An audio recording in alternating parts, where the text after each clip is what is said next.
കാമദവശീലസമാധനം സംഗീതനാപി സമഹംഗീമദസിദ്ധസുദ്ധി അമൃതാത്മികാമീശ്വരി സദാശിവസമാരംഭാം ശങ്കരാചാര്യമധ്യ സ്മരാചാര്യപര്യന്ത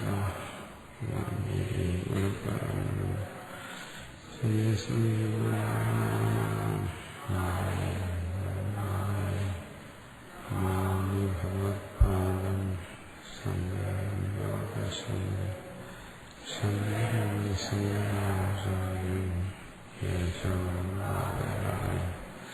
സൂത്രഭാഷ്യകൃതോ വന്ദേ ഭഗവന്തോ പുനഃ ഈശ്വരോ ഗുരുരാത്മീ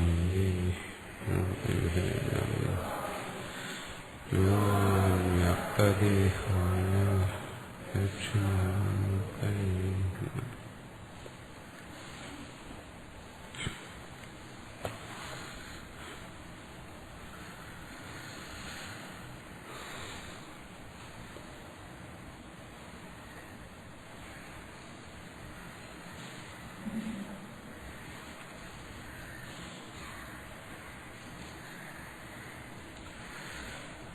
പരമ്പരഗതാപി അധ്യായം 2 ബ്രാഹ്മണൻ 4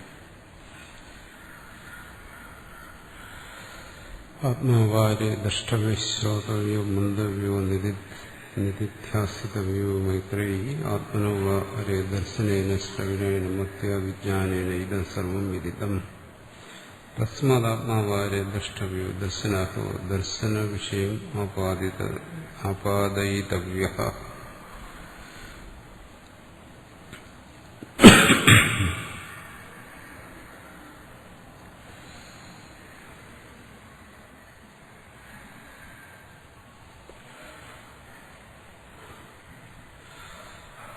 ആത്മാവാരെ ദ്രഷ്ടവ്യോ ദർശനാർഹോ ആത്മാ ദർശനാർഹമാണ്. അർഹം ദ്രഷ്ടവ്യ എന്ന് പറയുന്നത് അർഹാർത്ഥത്തിലുള്ള പ്രത്യയമാണ്. അതുകൊണ്ടാണ് അർഹ എന്ന് പറയുന്നത്. അതിന് പല അർത്ഥങ്ങളും വരാം. പക്ഷെ ഇവിടെ അർഹം ദർശനാർഹമാണ്. സർവം ആത്മീത്യത പശ്യേത് ആത്മ അനാത്മ വിഭാഗവേത്. എന്താണ് ആത്മാവ്, എന്താണ് അനാത്മാവ് എന്ന് സാധാരണ വിഭജിക്കാറുണ്ട്. പറയും താൻ ആത്മാവാണ്, ശരീരം അനാത്മാവാണ്, അല്ലെങ്കിൽ ഇതിനെല്ലാം സാക്ഷിയായിരിക്കുന്ന താൻ ആത്മാവാണ്. ജഗത്ത് പ്രപഞ്ചം എല്ലാം ജഡമാണ്, അനാത്മാവാണ്. അല്ലെങ്കിൽ പറയും നാമരൂപാത്മകമായെല്ലാം അനാത്മാവ്, മിഥ്യ. ഇതിനാധാരമായിരിക്കുന്നത് ആത്മാവ്. ഇതാണ് അനാത്മ വിവേകം പറയുന്നത്. ആത്മാവ് സത്യം, സർവാധാരമായിരിക്കുന്ന ആത്മാവ് സത്യം. ആത്മഭിന്നമായിരിക്കുന്നതെല്ലാം മിഥ്യ. ഇങ്ങനെയാണ് അനാത്മ വിവേകം വിത്ത്. പക്ഷെ അങ്ങനെയുള്ള അനാത്മ വിവേകം ചെയ്യുന്നവൻ സർവം ആത്മീയത പശ്യേ, സർവവും ആത്മാവായി കാണണം. അതാണ് ഈ സന്ദർഭത്തിൽ പറയുന്നത്. അങ്ങനെ ഒരു അനാത്മ വിവേകത്തെക്കുറിച്ചും പറയുന്നുണ്ട്. ഇതിന്റെ എല്ലാം താല്പര്യം എന്താണ്? ഈ ആത്മതത്വത്തെ ബോധ്യപ്പെടുത്തുക. അതുകൊണ്ട് അതിനെല്ലാം സാക്ഷിയായിരിക്കുന്ന ആത്മാവ്, സാക്ഷ്യമായിരിക്കുന്നത് ഇങ്ങനെ എല്ലാം പറയാറുണ്ട്. അതും ഒരു ചിന്താരീതിയാണ്, ഒരു പ്രക്രിയയാണ് ആത്മതത്വത്തെ മനസ്സിലാക്കാൻ. പക്ഷെ ഇവിടെ പറയുന്നത് അങ്ങനെയല്ല. സർവമാത്മാ, ഇവിടെ ആത്മാ അനാത്മാവ് അങ്ങനെ രണ്ടായി പിരിക്കുന്നില്ല, ഒന്ന് തന്നെ. നാമരൂപാത്മകമായിരിക്കുന്നതല്ല ആത്മാവ് തന്നെ. അതടുത്ത് ഭാഷ്യത്തിൽ വിശദീകരിക്കും. ആത്മാദൃഷ്ടവീത്യ യേശോർത്ഥോ അത്ര അഭിധീയതേ. ഇവിടെ ആത്മാദ്രഷ്ടവ്യ എന്ന് പറയും. അപ്പോൾ സാധാരണ കാണേണ്ടത് എന്ന് പറയുന്ന ഒരു കാഴ്ചയെക്കുറിച്ചാണ്. ആ പറയുന്ന വസ്തു അതൊന്ന് കാണേണ്ടതാണ്. കാണേണ്ടതെന്ന് എപ്പോഴും പറയുന്നത് കാഴ്ചയ്ക്ക് വിഷയമായിരിക്കുന്നതിനെ കുറിച്ച്. കാണുന്നവനെ കുറിച്ച് അങ്ങനെ പറയാറില്ലല്ലോ. സാധാരണ പറയുന്നത് കാണുന്നവൻ ആത്മാവ്, അതിന്റെ കാഴ്ചയ്ക്ക് വിഷയമായിരിക്കുന്നതെല്ലാം വിഷയങ്ങൾ. അതുകൊണ്ട് അതിന് പൊതുവെ വിഷയങ്ങളെന്ന് പറയുക ചെയ്യാറുള്ളൂ. അതുകൊണ്ടാണ് ആത്മാവിനെ സാക്ഷി എന്ന് പറയുന്നത്. ബാക്കിയെല്ലാം സാക്ഷിഭാസ്യം എന്ന് പറയും, സാക്ഷിയുടെ മുമ്പിൽ പ്രകാശിക്കുന്നത്. ഇത്തരത്തിലൊക്കെയാണ് സാധാരണ പറയാറുള്ളത്. പക്ഷെ ഇവിടെ പറഞ്ഞത് എന്താണ്? ദ്രഷ്ടവ്യമായിരിക്കുന്നതും ആത്മാവാണ്, കാണേണ്ടതായിരിക്കുന്നതും ആത്മാവിന്. അപ്പൊ കാണുന്നവനും ആത്മാവിന്, കാണേണ്ടതായിരിക്കുന്നു ആത്മാവിന് എന്ന് പറയുമ്പോൾ വിഷയങ്ങളും ആത്മാവ് തന്നെ. നാമരൂപാത്മകം എന്ന് പറയുന്ന പ്രപഞ്ചവും ആത്മാവ് തന്നെ. ആത്മാ ദ്രഷ്ടവേത്യുക്തിയ വിശേഷാർത്ഥോത്രാഭിധീയത. ഈ പ്രകരണത്തിൽ പറയുന്നത് അങ്ങനെയാണ്. അത്ര എന്ന് പറയുന്നത് മറ്റു ചില പ്രകരണങ്ങളിൽ മറ്റു ചില സന്ദർഭങ്ങളിൽ വേർതിരിച്ച് പറഞ്ഞെന്നിരിക്കാം, പറയാറുണ്ട്. ആത്മാവിനെയും അനാത്മാവിനെയും വേർതിരിച്ച് പറയും. ബ്രഹ്മസത്യം, ജഗത് മിഥ്യ. ഇവിടെ അതല്ല പറയുന്നു. ബ്രഹ്മസത്യം, ജഗത് സത്യം, ജഗത് ബ്രഹ്മം എല്ലാം ഒരേ അർത്ഥത്തിലാണ് ഇവിടെ പറയുന്നത് ഈ സന്ദർഭത്തിൽ. അതിന് മുമ്പോട്ട് വരുമെന്ന് നമുക്ക് മനസ്സിലാകും.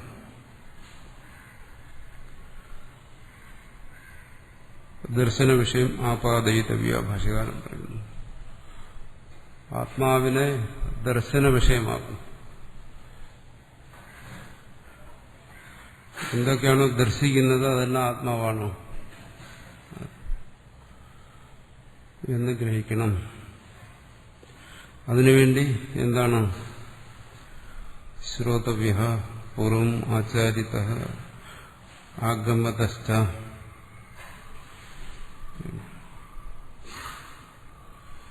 അപ്പോൾ ഇവിടെ പറഞ്ഞത് ശ്രോതവ്യോ മന്ദവ്യോ നിധിധ്യാസിതവ്യോ. ആദ്യം ആചാര്യനിൽ നിന്ന് ശ്രവിക്കണം. എന്തിനെ? ആത്മാ. അത് അവിടെ ചേർത്തോണം. എന്താ ശ്രവിക്കേണ്ടത്? ആത്മാ. ആത്മാവിനെയാണ് ശ്രവിക്കേണ്ടത്. ആചാര്യനിൽ നിന്നും ആഗമതശ്ച, വേദത്തിൽ നിന്നും. ആഗമം വേദം, ശ്രുതി, ഉപനിഷത്ത്. അപ്പോൾ ഇത് തന്നെ ആത്മാവാരെ ദുഷ്ടവ്യോ ശ്രോതവ്യോ മന്ദവ്യോ നിധ്യാസിതവ്യോ പലതരത്തിൽ മനസ്സിലാകും. ഇവിടെ ഇപ്പോൾ ഭാഷ്യകാരൻ ഒരു തരത്തിൽ പറയുന്നു. ശ്രവിക്കേണ്ടത് ആചാര്യനിൽ നിന്നും ആഗമത്തിൽ നിന്നും. പശ്ചാത് മന്ദവ്യ തർക്കത, തുടർന്നു. പശ്ചാത്ത തുടർന്നു. കാരണം ശ്രവണം കൊണ്ടല്ലേ പിന്നെ മനനത്തിനുള്ള ആധാരം, മനനത്തിനുള്ള ഉപായങ്ങൾ ശ്രവണം കൊണ്ടേ കിട്ടത്തുള്ളതുകൊണ്ട് മന്ദവ്യ തർക്കത, തർക്ക ഊഹം, ഊഹാപോഹത്തിലൂടെ മനനം ചെയ്യണം. തതോ നിധിധ്യാസിതവ്യോ,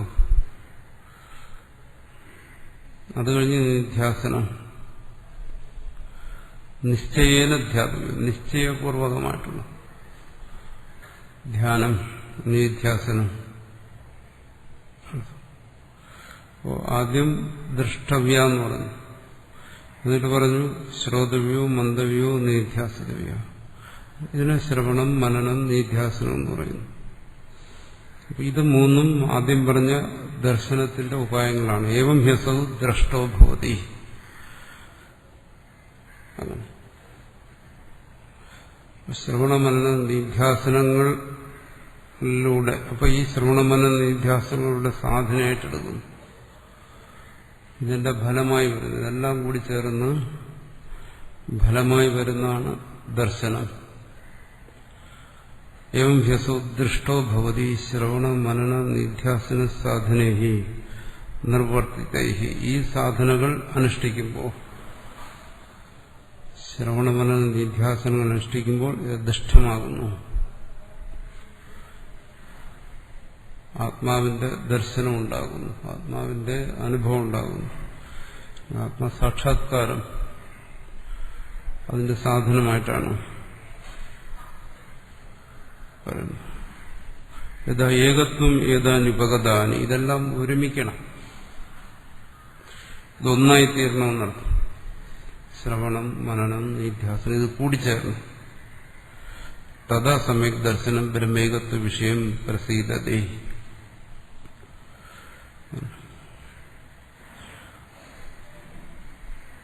അത് ഒരുമിക്കുമ്പോൾ ഇതെല്ലാം കൂടെ ശ്രവണ മനന നിധ്യാസനങ്ങൾ ഒരുമിക്കുമ്പോൾ തഥാ സമ്യക് ദർശനം, അപ്പോഴാണ് സമ്യക് ദർശനം സംഭവിക്കുന്നത്. അത് ശരിയാണ്. ഒരാളിപ്പോൾ കേൾക്കുന്നുണ്ട്,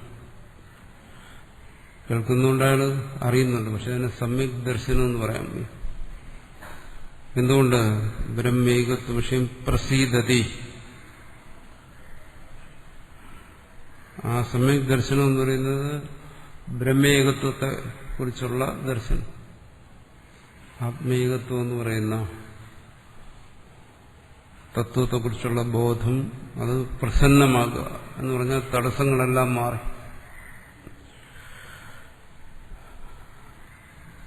അത് പ്രസന്നമാകണമെങ്കിൽ ഇതെല്ലാം ഒരുമിക്കണം. ശ്രവണ മനന, അത് പറയുന്നു ഏകത്വം ഏതാനുപഗതാനി, ഇതെല്ലാം ഒന്നായി മാറണം എന്നാണ്. ശ്രവണം വേറെ, മനനം വേറെ, നിധ്യാസനം അങ്ങനെ ഇതെല്ലാം ഒന്നായി മാറണം. അല്ലാതെ ഒന്ന് മാത്രം കൊണ്ടല്ല. അന്യഥ ശ്രവണ മാത്രേണ, ശ്രവണ മാത്രം കൊണ്ട് സംഭവിക്കുന്നില്ല എന്നെല്ലാവരുടെയും അനുഭവമാണ്. എന്തുകൊണ്ട്? ശ്രവണം കൊണ്ട് ബോധം ഉണ്ടാകുന്നു, പക്ഷെ അതിന് സമ്യക് ദർശനം എന്ന് പറയാൻ പറ്റും. ഇവിടെ പറയുന്ന തരത്തിൽ അത് പ്രസീദതി, പ്രസന്നമാകുന്നുണ്ട്, വിശുദ്ധമാകുന്നുണ്ട് ആ ബോധം. അതിനകത്ത് ദോഷങ്ങൾ വരുന്നു, സംശയം വരുന്നു, വിപരീയ ബുദ്ധി വരുന്നു, അജ്ഞാനം പൂർണ്ണമായും മാറുന്നില്ല. പറയുന്നു ആ ജ്ഞാനം ഉണ്ടായി, പക്ഷെ ഞാനത് കേട്ടു, പക്ഷെ വിസ്മരണം, അത് പറയാറുണ്ടല്ലോ. വിസ്മരണം എന്ന് പറയുന്ന അജ്ഞാനമാണ്, അതിനറിയാതിരിക്കുക. ഇതെല്ലാം സംഭവിക്കുന്നു. ഇത് ശ്രവിച്ചു എന്നതുകൊണ്ട്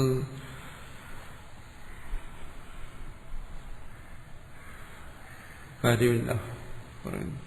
കാരണം അവിടെ ശ്രവണത്തിൽ ജ്ഞാനം ഉണ്ടാകുന്നു, പക്ഷെ സമ്യക് ദർശനം പ്രസീദതി,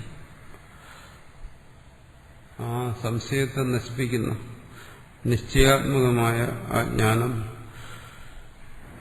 പ്രസന്നമായ ജ്ഞാനം, വിസ്മരിക്കാത്ത ജ്ഞാനം, അത് ശ്രവണം മാത്രം കൊണ്ട് സംഭവിക്കത്തില്ല. അപ്പൊ അവിടെ ഇതെല്ലാം ഒരുമിക്കണം. ശ്രവണ മനന നിധ്യാസനങ്ങൾ ഒരുമിക്കണം. ഇത് പരസ്പര പൂരകങ്ങളും പരസ്പരം അപേക്ഷിക്കുന്നതുമാണ്. ശ്രവണത്തിൽ നിന്ന് ജ്ഞാനം ഉണ്ടായി, ആ ജ്ഞാനം മനനമില്ലെങ്കിൽ അവിടെ അത് ചിലപ്പം ഒരു ഭ്രാന്തിയായിരിക്കും.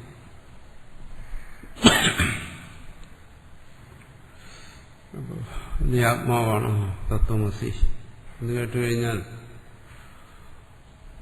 ഒരാൾക്ക് ഞാൻ ആത്മാവാണ്, ഇപ്പൊ ഞാൻ ശരീരമാണ് ധരിച്ചിരിക്കുന്നു, അപ്പൊ ശരീരമായിരിക്കുന്ന ഞാനാണ് ആത്മാവെന്ന് തോന്നാം. അപ്പൊ അവിടെ മനനം ആവശ്യമാണ്. അപ്പൊ തത്വമസി എന്ന് പറഞ്ഞത് എന്താണ്? അവിടെ തത്വം എന്ന് പറഞ്ഞിരിക്കുന്നത്. അപ്പൊ തത്വം എന്താണ് പറഞ്ഞിരിക്കുന്നത്? മുമ്പ് ഏത് വിഷയത്തെക്കുറിച്ചാണ് പറഞ്ഞത്? സദൈവയുധ സൗമ്യതമഗ്രാസിത്, ആ സത്തിനെ കുറിച്ചാണ് പറഞ്ഞത്. അപ്പൊ ആ സത്താണ് ത്വം എന്ന് പറഞ്ഞിരിക്കുന്നത്, ശരീരമല്ല. ഇത്തരത്തിലുള്ള ഊഹാപോഹങ്ങളിലൂടെ അവിടെ തത്വം എന്ന് പറയുന്ന ആ സത്തിനെയാണ് എന്നറിയണമല്ലോ. അത് ശ്രവണം മാത്രം കൊണ്ട് അത് സാധിക്കത്തില്ല. തുടർന്ന് വിചാരം വേണം. കേട്ടത് അപ്പടി അങ്ങ് ഗ്രഹിച്ചാൽ ചിലപ്പോൾ വിപരീത ബുദ്ധിയായിരിക്കും വരുന്നത്. അല്ലാതെ മനന നിധ്യാസനങ്ങളെ ഒഴിവാക്കി ഒരു ശ്രവണം അതല്ല. ശ്രവണത്തിന്റെ ഭാഗമായി മനന നിധ്യാസനങ്ങളിലൂടെ വരണം.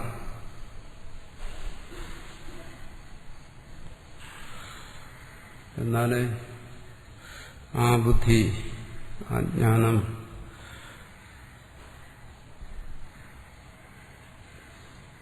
പൂർണ്ണമാകത്തുള്ളൂ എന്നാണ്.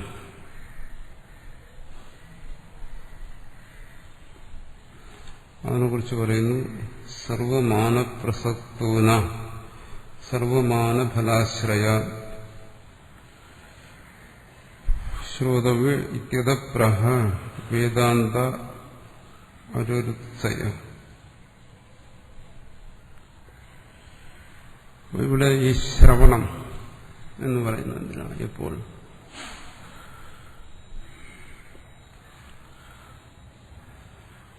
ഒരുപക്ഷെ ഈ ശ്രുതി നമ്മൾ മനസ്സിലാക്കാതിരുന്നാൽ ഒരിക്കലും നമ്മൾക്ക് ഇത് കേൾക്കാനുള്ള അവസരം പോലും ഉണ്ടാകത്തില്ല. എന്താണോ ശ്രവണം എന്ന് പറയുന്ന ഒരു സാധനയാണെന്നുള്ള കാര്യം. കാരണം സാധാരണ ആധ്യാത്മിക സാധനങ്ങളെക്കുറിച്ച് ചർച്ച ചെയ്യുന്ന ഒരു സ്ഥലത്ത് നിന്നാൽ ഈ ശ്രവണത്തെക്കുറിച്ച് നമ്മൾ കേൾക്കാൻ വഴിയില്ല. ജപമെന്ന് കേട്ടിരിക്കും, അല്ലെങ്കിൽ ധ്യാനമെന്ന് കേട്ടിരിക്കും, മന്ത്രം, തന്ത്രം, യന്ത്രം, പൂജ, ഭജന, ഒരുപാട് വിഷയങ്ങളെക്കുറിച്ച് കേട്ടിരിക്കും. ധാരാളം ചർച്ച ചെയ്യപ്പെടുന്നതാണ്. ഒരിടത്ത് ഈ ശ്രവണമെന്ന് പറയുന്ന ഒരു കാര്യത്തെക്കുറിച്ച് കാരണം അത് കേൾക്കണമെങ്കിൽ ഉപനിഷത്തിലേക്ക് തന്നെ വരണം. സാധാരണ ആധ്യാത്മിക മാർക്കറ്റിലൊന്നും കിട്ടുന്ന സാധനമല്ല ഇത്. ഉപനിഷത്തിലേ ഉള്ളൂ. എന്താണ് അതിന് ഇവിടെ പ്രാധാന്യം? അവിടെ മറ്റൊന്നുമല്ല പറയുന്നു. ആത്മതത്വത്തെക്കുറിച്ച് പറയുമ്പോൾ ശ്രവണം, മറ്റു വിഷയങ്ങളെക്കുറിച്ച് പറയുമ്പോൾ പലതരത്തിലുള്ള ഉപാസനകളും, മറ്റ് ഫലങ്ങളെക്കുറിച്ച് പറയുമ്പോൾ പലതരത്തിലുള്ള കർമ്മങ്ങളും എല്ലാം പറയുന്നുണ്ട്. തത്വജ്ഞാനത്തിന് ശ്രവണം എന്ന് പറയുന്നു. ഇപ്പൊ ലോകത്തിലെന്താ അതിന് പ്രസക്തിയില്ലാതെ പോയത്? കാരണം ലോകത്തിൽ തത്വജ്ഞാനത്തിന് പ്രസക്തിയില്ല. ലോകത്തിൽ ആധ്യാത്മിക സാധനങ്ങളെന്ന് പറയുമ്പോൾ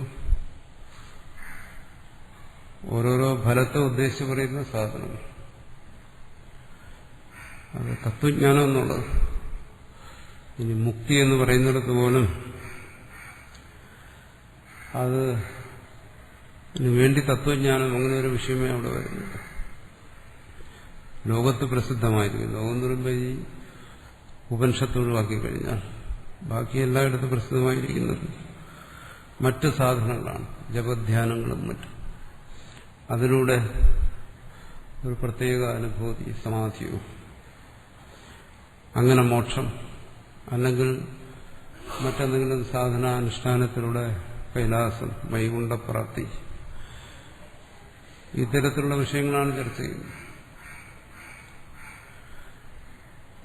അതിന് കാരണം സാമാന്യ ജനത്തിനതാ പറ്റിയത്.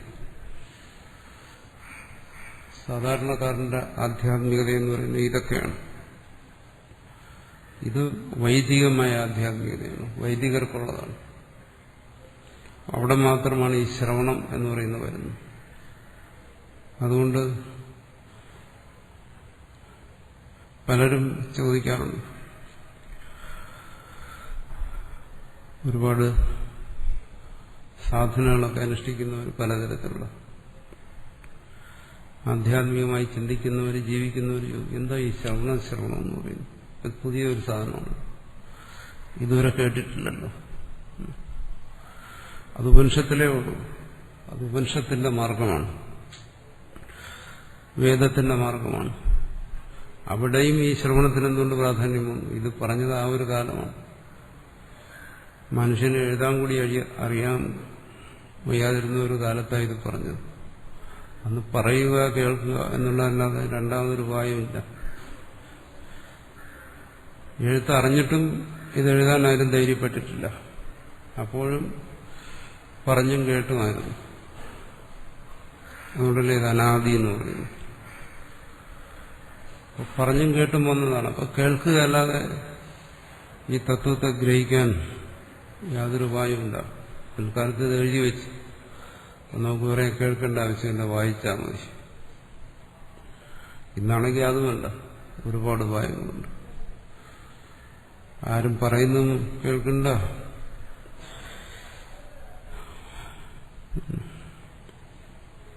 എഴുതി വയ്ക്കും വേണ്ട, എന്നെല്ലാം റെക്കോർഡിംഗ് ഉണ്ട്. ഭാവിയിലൊരു കാലത്ത് ആരും ഗുരുക്കന്മാരെ അന്വേഷിച്ചൊന്നും പോകത്തില്ല. അതിന്റെ ആവശ്യമില്ല. എല്ലാവരും റെക്കോർഡിങ്ങിലൂടെ തന്നെ. അത് അരികെ ശ്രവണം, ദർശനമൊക്കെ അവിടെ തന്നെ വരും.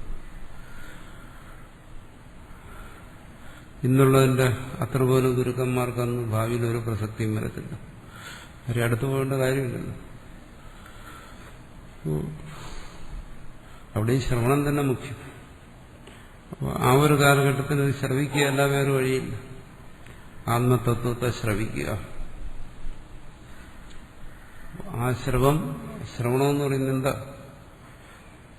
ആ തത്വത്തെ പ്രകാശിപ്പിക്കുന്ന വാക്യങ്ങൾ ശ്രവിക്കണം. തത്വത്തെ പ്രകാശിപ്പിക്കുന്ന വാക്യങ്ങൾ, അതാണ് ഇവിടെ പറയുന്ന ആഗമം. ഭാഷ്യകാരൻ പറഞ്ഞു ആഗമം. ആഗമത്തിനാണ് പ്രാധാന്യം. ഇവിടെ ഇപ്പൊ യാജ്ഞവൽക്യം പറയുന്നു, ആചാര്യൻ മൈത്രേയി ഉപദേശിക്കുന്നു. ആഗമത്തിന് ഒരു ആചാര്യനും വേണം, പറയുന്ന ഒരാളും വേണം. പറയുന്ന ഒരാളുണ്ടെങ്കിൽ പിന്നെ ആഗമമുണ്ടോ? ഇല്ല, പറഞ്ഞാലേ ഉള്ളൂ. അന്ന് പറഞ്ഞാലേ ഉള്ളൂ. കാരണം എഴുതി വയ്ക്കുന്നുണ്ട്. എഴുതി വെച്ചാൽ ആചാര്യൻ പോയാലും എഴുതിയിരിക്കുന്ന വായിച്ചു നോക്കാം, റെക്കോർഡ് ചെയ്ത് കഴിഞ്ഞാൽ അത് കേൾക്കാം. അന്ന് അത്ര ഒരു സംബന്ധമില്ല. അന്ന് പൂർവം ആചാര്യൻ പറഞ്ഞതാണ്. ആചാര്യൻ ഇത് പറയണം. അതായത് തത്വത്തെ ഗ്രഹിച്ച ഒരാൾ ഇതിനെ പറയണം. തത്വോപദേശം, ആചാര്യന്റെ തത്വോപദേശമാണ് ശ്രുതി, ശ്രവണം. ശ്രവണത്തിലൂടെ അതുകൊണ്ട് അതിന് പ്രാധാന്യമാണ്. മറ്റു പ്രമാണങ്ങളെ അപേക്ഷിച്ച് മറ്റൊന്നിന്റെ ആവശ്യമില്ല. അനുമാനം, ഉപമാനം, അർത്ഥാപത്തി എന്നൊരു പ്രത്യക്ഷം പോലും. പ്രത്യക്ഷത്തിന് ഇവിടെ ഒരു നിലയുമില്ല. കാരണം പ്രത്യക്ഷം തന്നിലുണ്ട്. ഇപ്പോൾ ലോകത്തെ പ്രത്യക്ഷമായിക്കൊണ്ടിരിക്കുന്നു, തന്നെ പ്രത്യക്ഷമായിക്കൊണ്ടിരിക്കുന്നു. പക്ഷെ അവിടെയൊന്നും തത്വം പ്രത്യക്ഷമാകുന്നില്ല. അതുകൊണ്ട് പ്രത്യക്ഷം കൊണ്ടും പ്രയോജനമില്ല. ഒരു വഴിയേ ഉള്ളൂ, ശ്രവിക്കുക. മറ്റ് പ്രമാണങ്ങൾ ഈ ജീവന്റെ കയ്യിലുണ്ട്. പ്രത്യക്ഷം, അനുമാനം, ഉപമാനം നമ്മൾ പറഞ്ഞിരിക്കുന്നത് സർവമാനപ്രസക്തവും. എല്ലാ മാനങ്ങളും ഇവിടെ പ്രസക്തമാകും. എങ്കിലും സർവമാന ഫലാശ്രയ, ഈ സർവമാനങ്ങളുടെയും ഫലമല്ല ഇത്. ശ്രോതവ്യ ഇത്യതപ്രഹ വേദാന്ത വരുരുത്സയ. അതുകൊണ്ടിവിടെ ശ്രോതവ്യ എന്ന് പറഞ്ഞിരിക്കുന്നു. ഉപനിഷത്തിനെ തന്നെ ആശ്രയിക്കണം, അല്ലാതെ വഴിയില്ല. അത് കേട്ട് തന്നെ തികയണം. ഈ തത്വത്തെ കേൾക്കുമ്പോൾ കേൾക്കുന്നവന് ബോധിക്കുന്നു.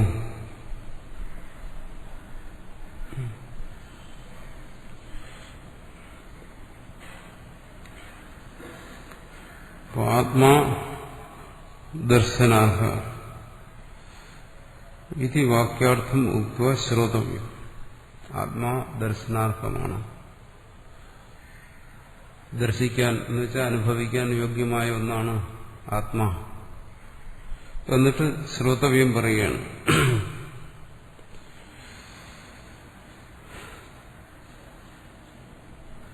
വേദാന്താനാമേവ ആത്മദൃഷ്ടി ഹേതുത്വേന സ്വീകാര്യ ശ്രോതം. തസ്മാത് ഔപനിഷദത്വം. ആത്മാവിനെ കുറിച്ച് പറയുന്നത് ഔപനിഷദമാണ്. ഉപനിഷത്ത് വെളിപ്പെടുത്തുന്നതാണ്, ശ്രുതി വെളിപ്പെടുത്തുന്നതാണ്. ആ ശ്രുതി എന്ന് പറയുന്നത് പിൽക്കാലത്ത് മാറി മാറി അത് ഗുരുവിന്റെ ഉപദേശം ആയി മാറി. അന്ന് ഈ ശ്രുതിയല്ല, വേറെ ഉപായമില്ല. ദർശനസ്യ അവിധേയത്വാത് തതുപായ വിധീയതേ. വേദാന്തശ്രവണം യത്നാദുപായസ്തർക്കൈവച. ദർശനം അത് വിധിക്കാൻ ഒക്കത്തില്ല, കാരണം അത് അനുഭവമാണ്. ഉപായങ്ങളെ വിധിക്കാൻ പറ്റും. ആത്മദർശനം എന്ന് പറയുന്ന ആത്മാനുഭവമാണ്, അതാർക്കും വിധിക്കാനൊക്കത്തില്ല. ആത്മദർശനത്തിന് എന്താണ് ഉപായം എന്ന് പറയാം. അത് പറയണ്ടോ, അത് പ്രമാണജന്യമായ ജ്ഞാനം. ഇപ്പോൾ പുസ്തകത്തെ കാണുന്നു, ഇത് പുസ്തകമാണെന്നുള്ള ബോധം എനിക്കുണ്ടാകും. ഈ ബോധത്തെ ആരും വിധിച്ചതല്ല, പുസ്തകത്തെ കണ്ടപ്പോൾ എനിക്കുണ്ടായതാണ് ഈ അറിവ്. വേദം പറഞ്ഞിട്ടല്ല ഇതുണ്ടായത്, ഗുരു പറഞ്ഞിട്ടല്ല. പുസ്തകത്തിൽ കണ്ടുകഴിഞ്ഞാൽ ഉണ്ടാകും, ആ ബോധം ഉണ്ടാകും. പക്ഷെ ഈ ബോധത്തിനു വേണ്ടി നീ കണ്ണു തുറന്ന് പുസ്തകത്തെ കാണണം എന്ന് ഉപദേശിക്കും. ഉപായത്തെ വിധിക്കാം, ഉപായത്തെ വിധിക്കാൻ പറ്റും. അപ്പോൾ ആത്മാവിനെ ദർശിക്കണം, ദർശനം ആത്മജ്ഞാനം എന്ന് കേൾക്കുമ്പോൾ ഒരാളുടെ ജിജ്ഞാസ ഉണ്ടാകും. എങ്ങനെ ഈ ആത്മജ്ഞാനം ഉണ്ടാകും? ആത്മജ്ഞാനം തന്നെ കുറിച്ചുള്ള ജ്ഞാനം, സ്വരൂപത്തെക്കുറിച്ചുള്ള ജ്ഞാനമാണ്, തന്റെ വാസ്തവ സ്വരൂപത്തെക്കുറിച്ചുള്ള ജ്ഞാനം. എന്താ അതിനുപായം? നീ ഉപനിഷത്ത് ശ്രവിക്കുക. ഉപായത്തെയാണ് വിധിക്കുന്നത്, ജ്ഞാനം വിധേയമല്ല.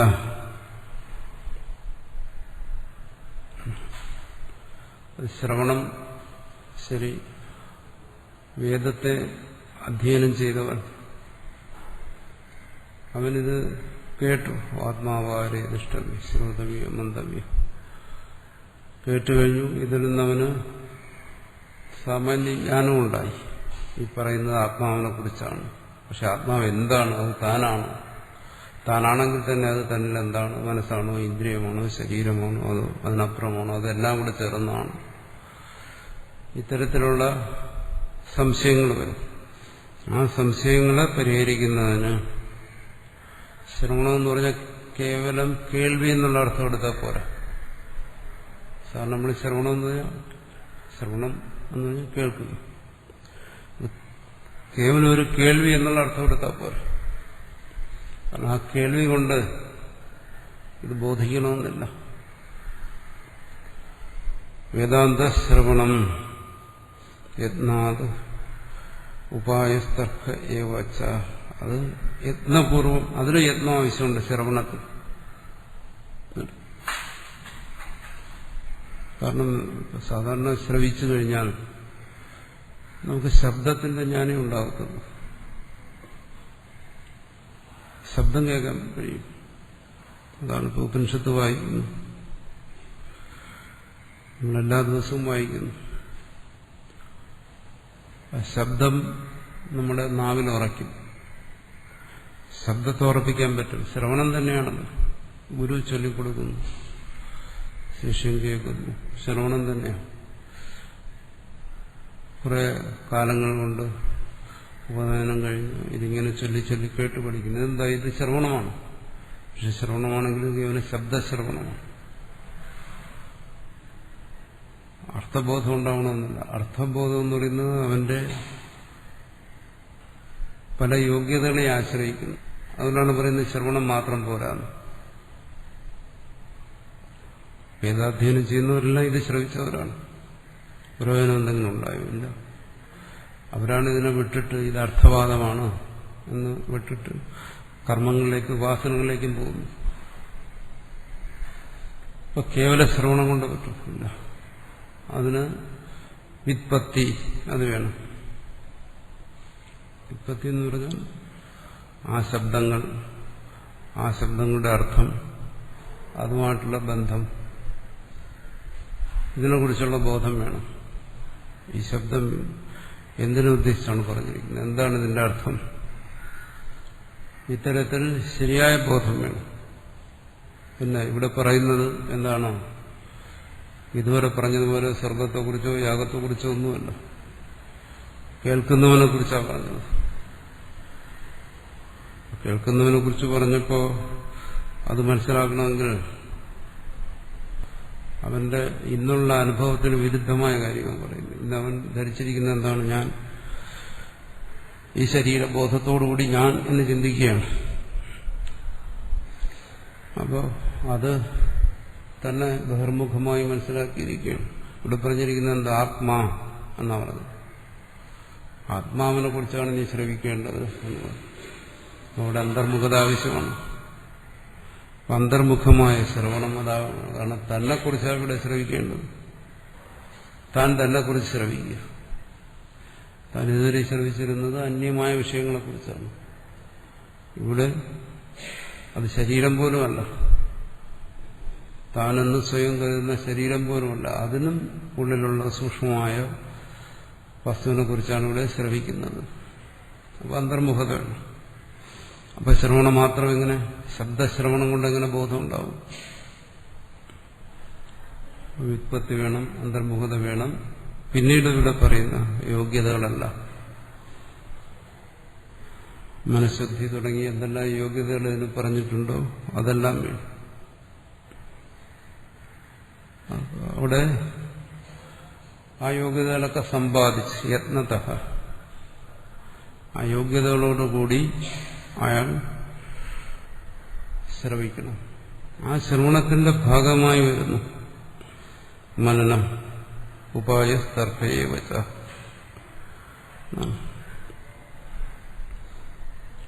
അതിന് സഹായകമായ മനനം എന്നർത്ഥം.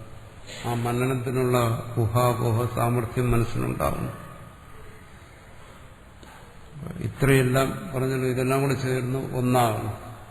ശ്രവണം, മനനം, നിധിധ്യാസനം എന്നുള്ള ഇത് മൂന്നും ഒന്നായി മാറും. ഇതാ ഏകത്വം ഏതാനുപകതാനും.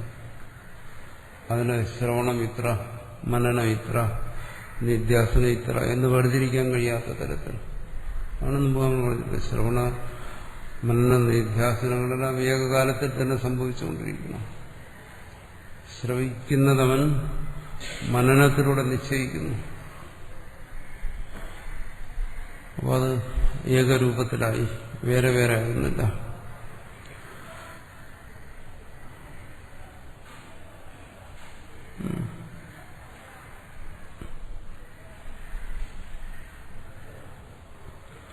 വിധീയമാന ശ്രവണസ്യ അഗ്നിഹോത്രാദിവത് അസകൃത് അനുഷ്ഠേയത്വം യത്ന.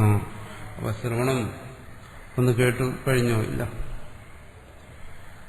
കേട്ടാലത് ഗ്രഹിക്കണ്ടേ? ഗ്രഹിക്കുന്നത് തന്നെ മുമ്പ് പറഞ്ഞതുപോലെ എന്താണ്, പ്രസീദതി. അത് ദോഷങ്ങളെല്ലാം പറയാ, ജ്ഞാനം വ്യക്തമാണ്. അപ്പൊ അതിന് ആവർത്തി ആവശ്യം. വീണ്ടും തുടരണം. ഒരു തവണ കേവലം കേട്ടു, ശബ്ദം കേട്ടു, അതുകൊണ്ട് കാര്യം നടക്കത്തില്ല. ഇനി അതിന്റെ പൂർണ്ണതയിലാണെങ്കിൽ അതാണ് ഈ പറയുന്ന വ്യുത്പത്തിയും മനസ്സിന്റെ ഏകാഗ്രതയും മനസ്സിന്റെ അന്തർമുഖതയും മറ്റു സമാധി യോഗ്യതകളും എല്ലാം വന്നു കഴിഞ്ഞാൽ ആ ശ്രവണം മതി. അതാണ് ശ്രവണത്തിനപ്പുറം മറ്റൊരു സാധനം ആവശ്യമില്ല എന്ന് പറയുന്നത്. പക്ഷെ അവിടെ ശ്രവണം എന്ന് പറയുമ്പോൾ ആ ശ്രവണം അന്യൂനമായിരിക്കുന്നു, ന്യൂനതകളില്ലാത്തതായിരിക്കണം, പൂർണ്ണമായിരിക്കണം. ഇവിടെ ഭാഷ്യകാരൻ പറയുന്നില്ല, ഏകത്വം ഏതാനുഭവം. മനന നിധ്യാസനങ്ങളോട് ഏകത്വം പ്രാപിച്ച ശ്രവണമായിരിക്കണം. അങ്ങനെ ഒരു ശ്രവണമാണെങ്കിൽ അത് മതി.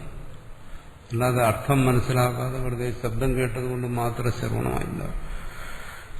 അർത്ഥം മനസ്സിലായാലും പോരാ, വീണ്ടും ബാക്കിയുണ്ട്. അതിന്റെ താല്പര്യത്തിൽ എത്തിച്ചേരണം.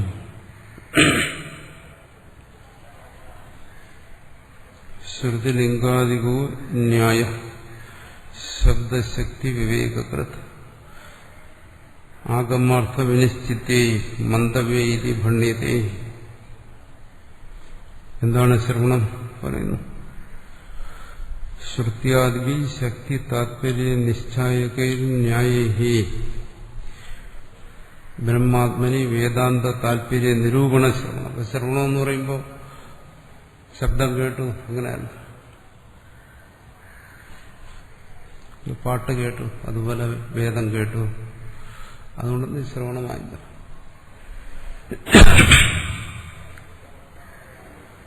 അല്ലെങ്കിൽ അത് കേവല ശ്രവണമെന്ന് പറയാം. കേട്ടു, അത് ഉപനയനം ചെയ്ത് വേദാധ്യയനം തുടങ്ങിയ കാലം വരെ ഇത് കേൾക്കുകയാണ്. ആത്മാവാരെ ഇഷ്ടം ശ്രോതൃപ്യ.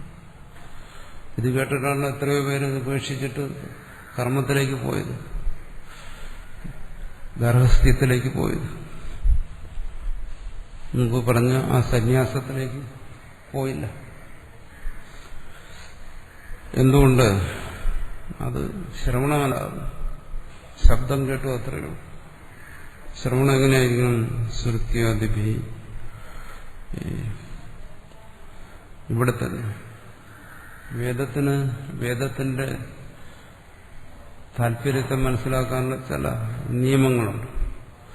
ആ നിയമങ്ങൾക്ക് ഉപയോഗിക്കുന്ന സങ്കേതങ്ങളാണ് പറയുന്നത്. ശ്രുതി, ലിംഗം, വാക്യം, വർണ്ണം, സ്ഥാനം, സമാഖ്യ, ഇങ്ങനെ കുറെ നിയമങ്ങൾ, കുറെ സങ്കേതങ്ങളെ കുറിച്ച് പറയും മീമാംസകർ. അപ്പൊ അതിന്റെയൊക്കെ സഹായത്തോടുകൂടി അങ്ങനെ പറയാൻ കാരണം, ഇപ്പോ ആത്മാവാരി ദ്രഷ്ടവ്യ ശ്രോതവ്യ എന്ന് പറഞ്ഞു കഴിഞ്ഞാൽ വേദത്തിൽ നിന്ന് ഈ ഭാഗത്തെ മാത്രം അടർത്തി മാറ്റി ചിന്തിക്കാൻ ഒക്കത്തില്ല. വേദം എന്ന് പറയുന്നൊരു പൂർണ്ണശാസ്ത്രമാണ്, സമ്പൂർണ്ണ ശാസ്ത്രമാണ്. ഇവിടെ ഇത് പറഞ്ഞിരിക്കുന്നത് എന്തുകൊണ്ടെന്നറിയണമെങ്കിൽ പൂർവാപര വിചാരം ചെയ്യണം. മുമ്പ് ഇതിനെക്കുറിച്ച് പറഞ്ഞു, ഇനി എന്താ പറയാൻ പോകുന്നത്, അതിൽ ഇവിടെ പറയുന്ന തത്വം ഇതിൽ നിന്നെല്ലാം എങ്ങനെ ഗ്രഹിക്കാം.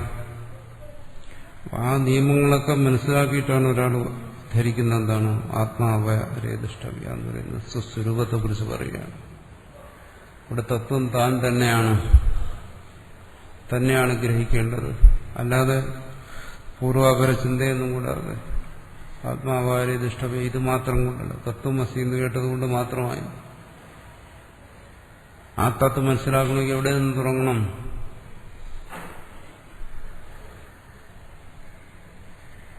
വളരെ പിറകിലേക്ക് പോകണം. എന്തിനാ തത്വം എന്ന് പറഞ്ഞത്? അല്ലെങ്കിൽ അവിടെ ഭ്രമം ഉണ്ടാവും.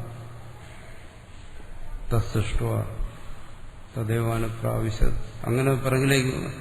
ആത്മീയവേദം എന്ന് പറഞ്ഞ് വളരെ പിറകിലേക്ക് പോയാലേ തത്വം കിട്ടത്തുള്ളൂ.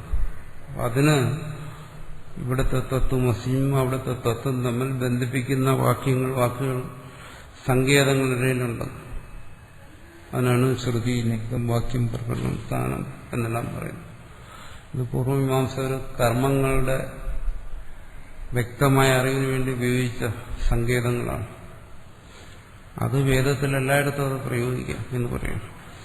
ആ സങ്കേതങ്ങളിലൂടെ എല്ലാം പരിശോധിച്ചിട്ടാണ് ഇവിടെ ഭാഷ്യകാരൻ പറയുന്നത്. ഇത് സ്വസ്വരൂപമായ ആത്മതത്വത്തെക്കുറിച്ച് പറയുകയാണ്.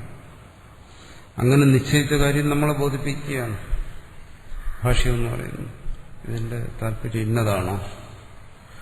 അപ്പൊ അത് ബോധ്യപ്പെടണമെങ്കിൽ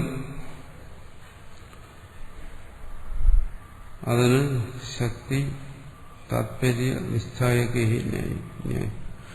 എന്താണ് അതിന്റെ വാച്യാർത്ഥം? അത് താത്പര്യം. എന്താണ് അതിന്റെ ലക്ഷ്യാർത്ഥം? അതുകൊണ്ട് എന്താ ഉദ്ദേശിക്കുന്നത്? ആത്മാ എന്ന് കേട്ടതുകൊണ്ടായില്ല. കാരണം ആത്മാ എന്ന് പറഞ്ഞാൽ എവിടെയും ആ ശബ്ദം ഉപയോഗിക്കും. ഏതൊരു വസ്തുവിനെയും ആത്മാ എന്ന് പറയും. അല്ല തന്റെ സ്വരൂപത്തെ മാത്രമാണ്. പുസ്തകത്തിന്റെ ആത്മാന്ന് വെച്ചാൽ പുസ്തകത്തിന്റെ ഈ രൂപം എന്നേ അർത്ഥമാണ്. മേശയുടെ ആത്മാ എന്ന് പറഞ്ഞാൽ അതിന്റെ ഈ രൂപം എന്നേ അർത്ഥമാണ്. ആത്മാവിനൊരു വസ്തു എന്നുള്ള അർത്ഥമേ ഉള്ളൂ. അത് തന്നിലേക്ക് വരുമ്പോൾ അതിന്റെ താല്പര്യം മനസ്സിലാക്കണം. ആത്മാന്ന് വെച്ചാൽ ഞാൻ, ആത്മനഃ എന്റെ പറയുന്നു. ആത്മനഃ ശരീരം, എന്റെ ശരീരം എന്നതിനർത്ഥമുള്ളൂ. അഹം ശബ്ദം ഞാൻ, അതിന് പറയും മമ, എന്റെ, ഷഷ്ടി. ആ ശബ്ദമുള്ളൂ. ആത്മശബ്ദത്തിന്റെ ഷഷ്ടിക്ക് ആത്മനഃ എന്റെ എന്നുള്ള അർത്ഥമുള്ളൂ. പക്ഷെ അതല്ല, അതതിന്റെ വാച്യാർത്ഥം അങ്ങനെ ഉപയോഗിക്കും. അതിന്റെ താല്പര്യം എന്താണെന്ന് മനസ്സിലാക്കണം. ഇവിടെ ശരീരമല്ല, മനസ്സല്ല, ബുദ്ധിയല്ല, അതിന്റെ പിന്നിലാണ്. അത് തന്നെ സർവാത്മകമായിരിക്കുന്നു. ഇത്തരത്തിൽ ഗ്രഹിക്കണമെങ്കിൽ എന്ത് വേണം? ശക്തി, താല്പര്യ, നിശ്ചായകി, ന്യായഹി. അതിനുള്ള യുക്തികളുണ്ട്, അതിനുള്ള നിയമങ്ങളുണ്ട്.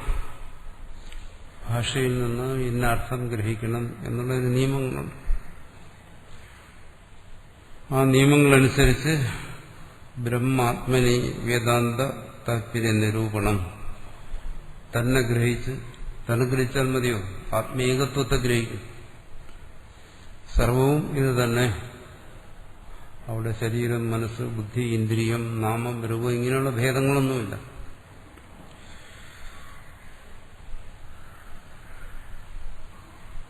ബ്രഹ്മാത്മനി, സർവാത്മാവിൽ വേദാന്ത താല്പര്യം നിൽക്കണം. അവിടെയാണ് ഈ ശ്രവണത്തിന്റെ താല്പര്യം, അവിടെയാണ്. ഇതാണ് ശ്രവണം എന്ന് പറയുന്നത്. ഈ ശ്രുതി മറ്റുപയോഗിച്ച് ഇതിന്റെ പരമമായ താല്പര്യത്തെ നിർണയിക്കുന്നിടത്തെ ശ്രവണമാകും. അല്ല, ശ്രവണം എന്ന് പറഞ്ഞാൽ കേവലം കേൾവി മാത്രമാണ്. അങ്ങനെ വരുന്നിടത്ത് ഇവിടെ എന്താ പറയുന്നത്? താല്പര്യ നിരൂപണം. അതിലൂടെ താല്പര്യ നിശ്ചയത്തിലെത്തണം. ഇവിടെ പറയുന്നതിന്റെ താല്പര്യം ഇതാണ്, നിശ്ചയത്തിലെത്തണം. അപ്പോൾ ശ്രവണം, മനനം, നിധ്യാസനം മൂന്നും ഒന്നാകും നിശ്ചയരൂപത്തിൽ.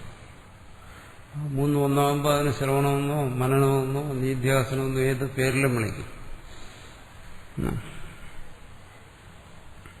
അതിൽ ഓരോന്നിനെയും വേർതിരിച്ച് പറയുന്നു. ശ്രവണം കൊണ്ട് അതിന്റെ താല്പര്യം എന്താണെന്ന് നിരൂപണം ചെയ്യുക. മനനം കൊണ്ടോ ശ്രുത്യാദിന ജ്ഞാതസ്യ തത്വസ്യ അസംഭാവനാദി നിരാസേന നിശ്ചയാർത്ഥം ദ്വൈതമിഥ്യാത്വ സാധകോ യസ്തർക്ക തത് അനുസന്ധാനം മന്തവ്യ. ഇതിന്റെ താല്പര്യത്തെ ആദ്യം നിരൂപണം ചെയ്യുന്നു. ഇപ്പൊ ശ്രവണം എന്ന് പറയുന്നത് ഇവിടെ പറയുന്നത് എന്താണ്? താത്പര്യ നിരൂപണം. അതാണ്. വെറുതെ കേൾക്കുക എന്നുള്ള അർത്ഥത്തിലല്ല.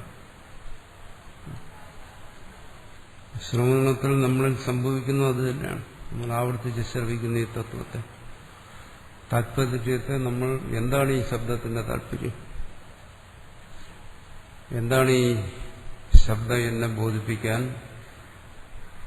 താല്പര്യപ്പെടുന്നത് എന്നിങ്ങനെ നിരൂപണം ചെയ്യുകയാണ് ശ്രവണത്തിൽ. അതാണ് സംഭവിച്ചുകൊണ്ടിരിക്കുന്നത്. അല്ല കേവലം നമ്മൾ പറയുന്ന പോലെ ശബ്ദശ്രവണമല്ല. അത് ശബ്ദബോധത്തിന്റെ പ്രക്രിയയാണ്. അവിടെ ആ ശ്രവണം തുടരുമ്പോൾ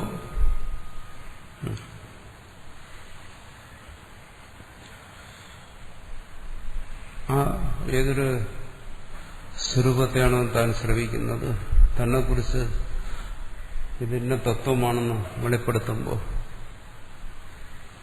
ഏതൊരു തത്വമാണെന്നാണോ തന്നെ ശ്രുതി വെളിപ്പെടുത്തുന്നത്, അവിടെ വരും വിപരീത ബുദ്ധിയും മറ്റും സംശയവും മറ്റും വരും. അതിനെ പരിഹരിക്കത്തക്ക രീതിയിലുള്ള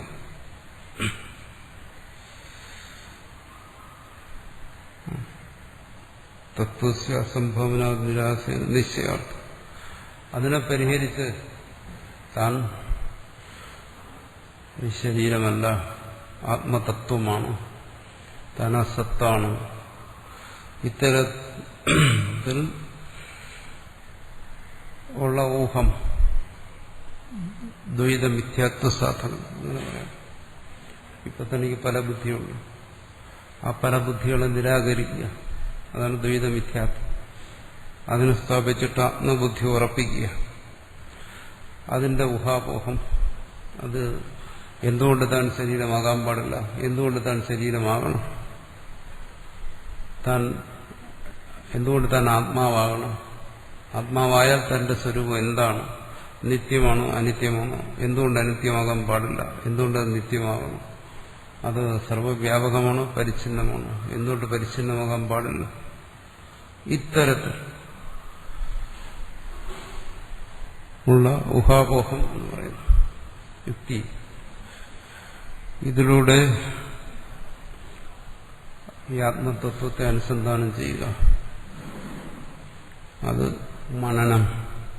നമ്മൾ ശ്രവണ സമയത്ത് തന്നെ മനനം അനുഷ്ഠിക്കുന്നു.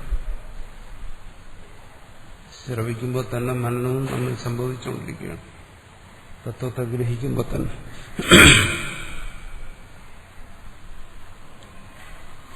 വസ്തുതത്വ വിവക്ഷേഹ മന്ദവേദി ശാസന യോഷിത് അജ്ഞാതിദൃഷ്ടോ ഹി നൈവ മന്ദവ്യതാവിധി.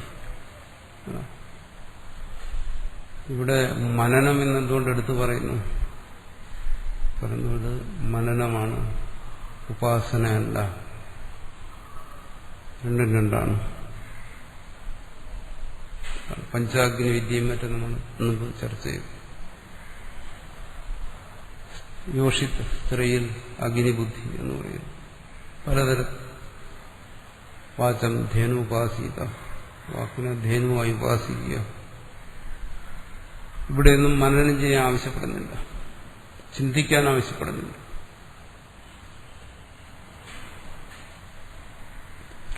ഉപാസന കേവല ശ്രദ്ധ മാത്രമാണ്. എന്തു പറയുന്നു? ഗുരു പറയുന്നു നീ ഇന്നത് ചെയ്യുന്നു, ചിന്തിക്കാൻ പറയുന്നില്ല.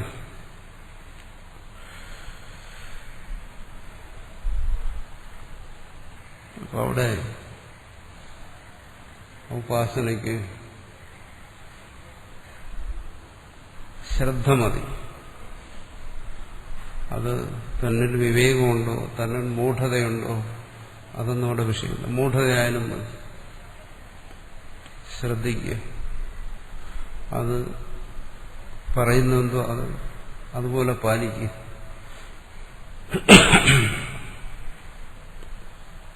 പലപ്പോഴും ശ്രദ്ധ ഈ മൂഢതയുടെ പര്യായമായിട്ട് വരും.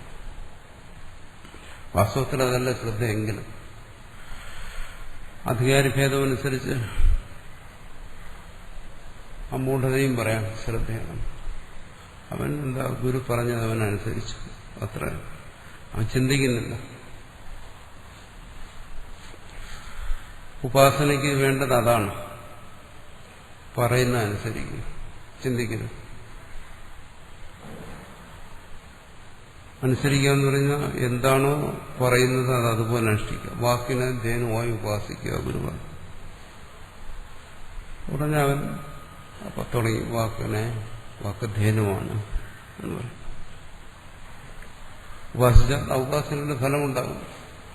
ഇവിടെ കേവലം ശ്രദ്ധാപൂർവമായ ആ ഭാവന മാത്രം മതി, ഒന്നും ചിന്തിക്കേണ്ട കാര്യമില്ല. വാക്കെന്ന് പറയുന്നത് എന്താ?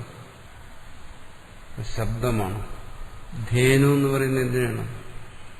പശുവിനെയാണ്. അപ്പോ ഈ ശബ്ദത്തെ പശുവായിട്ട് ഉപാസിക്കുന്നു. ശബ്ദം എന്ന് പറയുന്ന അരൂപമാണ്. പശു എന്ന് പറയുന്നതോ പാല് തരുന്നതാണ്. കൊമ്പും പാലും കാലും തലയും എല്ലാം ഉള്ളതാണ്. അതെങ്ങനെ അരൂപമാകുന്ന ശബ്ദമാകുന്നു? ഇങ്ങനെ ചിന്തിക്കാൻ പോയത്. ഇങ്ങനെ ചിന്തിച്ച ഉപാസന നടക്കത്തില്ല. ഉപാസനയെ പറ്റില്ല. അവിടെ ശ്രദ്ധ മാത്രം. ഗുരു പറഞ്ഞു എന്താണ്? വാക്ക് ധേനുവാണെന്ന് പറഞ്ഞു. അതുകൊണ്ട് ഞാൻ കരുതുന്നു വാക്ക് ധേനുവാണ്. എന്നിട്ട് അതിനാവർത്തിക്കുന്നു വാക്ക് ധേനുവാണ്, വാക്ക് ധേനുവാണ്. മനസ്സുകൊണ്ട് ഭാവന ചെയ്യുന്നു ഈ ശബ്ദം ധേനുവാണ്. അതിനും വ്യക്തമാണ്. എന്താണ്? ശളഗ്രാമം വെച്ചിട്ട് പറയുന്നു ഇതാ ഇത് വിഷ്ണുവാണ്. സാളഗ്രാമം എന്ന് പറയുന്നത് നദിയിൽ നിന്ന് കിട്ടിയ ഒരു കല്ലാണ്, ഒരു കല്ലിന്റെ കഷ്ണം. ഇതെങ്ങനെയാണ്? സശങ്കചക്രം സകിരീടകുണ്ടലം എന്നെല്ലാം വർണ്ണിക്കുന്ന വിഷ്ണുവാകുന്നു. അങ്ങനെ ചിന്തിക്കാൻ പാടില്ല. അവിടെ ശ്രദ്ധ മാത്രം. ഇത് വിഷ്ണുവാണ്, മറിച്ചൊന്നും ചിന്തിക്കാൻ പാടില്ല. അതാണ് ഉപാസന. ഉപാസനയിൽ ചിന്ത പാടില്ല.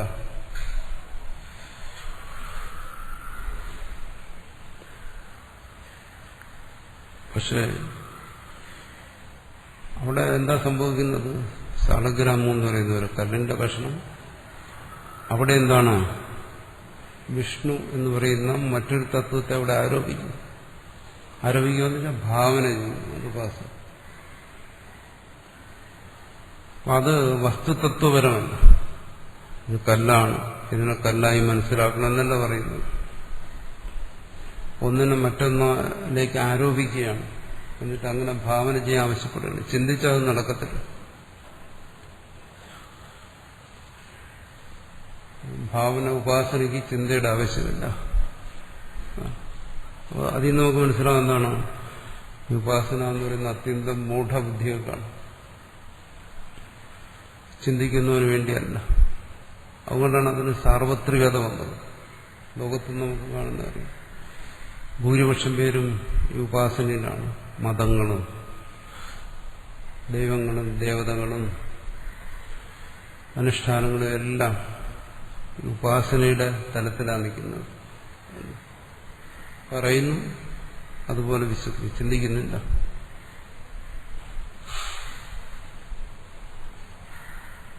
സർവത്ര ഉപാസന അതാണ്. അവിടെ അതിന്റെ ഒരു തകരാറെന്താണ്? അത് വസ്തുതത്വപരമല്ല. ഒരു വസ്തുവിനെ മറ്റൊന്നായി മനസ്സിലാക്കി തരികയാണ്.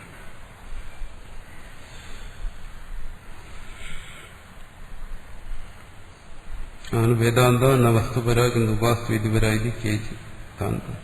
അങ്ങനെ ചില കരുതുന്നുണ്ട് ഈ ഉപനിഷത്തെല്ലാം അങ്ങനെ ഒരു ഉപാസനയെ വിധിക്കുകയാണ്.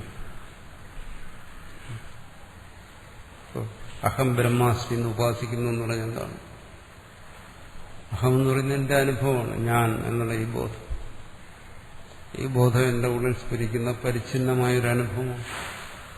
ഇതിനെ എന്താണ് ബൃഹത്, സർവവ്യാപകമായാണ് ബൃഹത്ത് എന്ന് വെച്ചത്. ആ ബ്രഹ്മം, ബൃഹത്തായ ബ്രഹ്മം എന്ന് ധ്യാനിക്കുക, ഇത് ഉപാസനയാണ്. ഇതുകൊണ്ട് എനിക്ക് സ്വയം അറിയാം ഞാൻ ബൃഹത്തല്ല, ഞാൻ ഈ ശരീരത്തിന്റെ ഉള്ളിൽ സ്ഫുരിക്കുന്ന ഒരു ബോധത്തിന്റെ കണികയാണ്, അഹംബോധത്തിന്റെ. ഞാനിങ്ങനെ ബൃഹത്താകും, പക്ഷെ ചിന്തിക്കരുത് ഞാൻ ബൃഹത്താണ് എന്ന് ഉപാസിക്കുക. ഞാനവല്ല ധ്യാനിക്കുക, മറ്റൊന്നും ചിന്തിക്കരുത്. ചിന്തിച്ച ഉപാസിക്കാൻ കഴിയത്തില്ല. ഇവിടെ തത്വം അങ്ങനെയല്ല, വസ്തുനിഷ്ഠമായി ബോധിപ്പിക്കുക. അവിടെ നീ ഉപാസിക്കണമെന്ന് പറയുകയാണ്, ഭാവന ചെയ്യാൻ പറയുകയാണ്. ഉപാസന കേവലം ഭാവനയാണ്, മാനസിക ഭാവന. എവിടെയും എന്തും ആർക്കും ഭാവനയില്ല.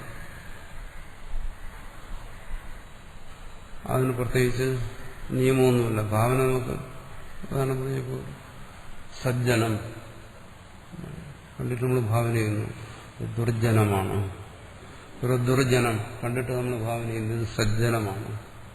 ആ വസ്തുനിഷ്ഠമല്ല. അതുപോലെ മൂഢഭാവനയാണോ ഉപാസന? അല്ല. കഥം വേദാന്തേഷു വസ്തുനി താത്പര്യം, അതല്ലേ ഈ വേദത്തിൽ നോക്കുക. ഇവരടുത്ത് വിശേഷിച്ച് വ്യക്തമായിട്ട് പ്രതിമാപൂജ ഒന്നും പറയുന്നില്ല.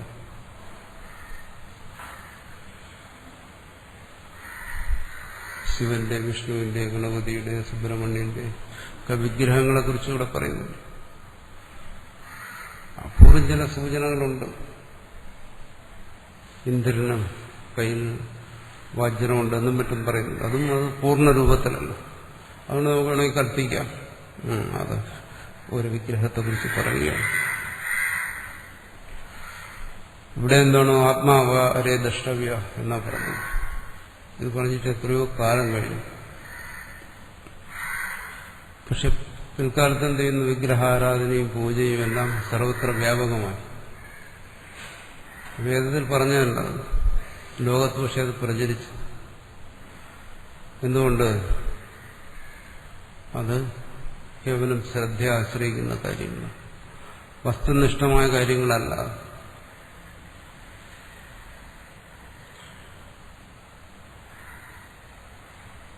ആസ്തിക്ക് ബുദ്ധിയും ശ്രദ്ധയും ഉണ്ടെങ്കിൽ ഒരാൾക്ക് ഒരു കല്ലിനെ വച്ചിട്ട് ദൈവമാണെന്ന് ഭാവന ചെയ്യും, അല്ലെങ്കിൽ ഏതെങ്കിലും ദേവതയാണെന്ന് ഭാവന ചെയ്യാം. ലോക സാധാരണമായി ഇത്തരം ശ്രദ്ധയുള്ളവരാണ് കാണപ്പെടുന്നത്. പൊതുവെ സമൂഹത്തിന് ഇത്ര ശ്രദ്ധയാണ് അവർ ആശ്രയിച്ചിരിക്കുന്നത്. അതുകൊണ്ട് സമൂഹം അതിന്റെ പുറകെ പോകുന്നു. വേദം അത് പറഞ്ഞില്ലെങ്കിൽ അതുകൊണ്ടാണ് പിൽക്കാലത്തൊക്കെ ഉണ്ടായി വന്നത്.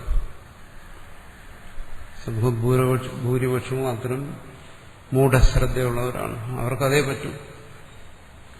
അവരോട് വസ്തുനിഷ്ഠമായ തത്വം പറഞ്ഞാൽ ഗ്രഹിക്കത്തില്ല.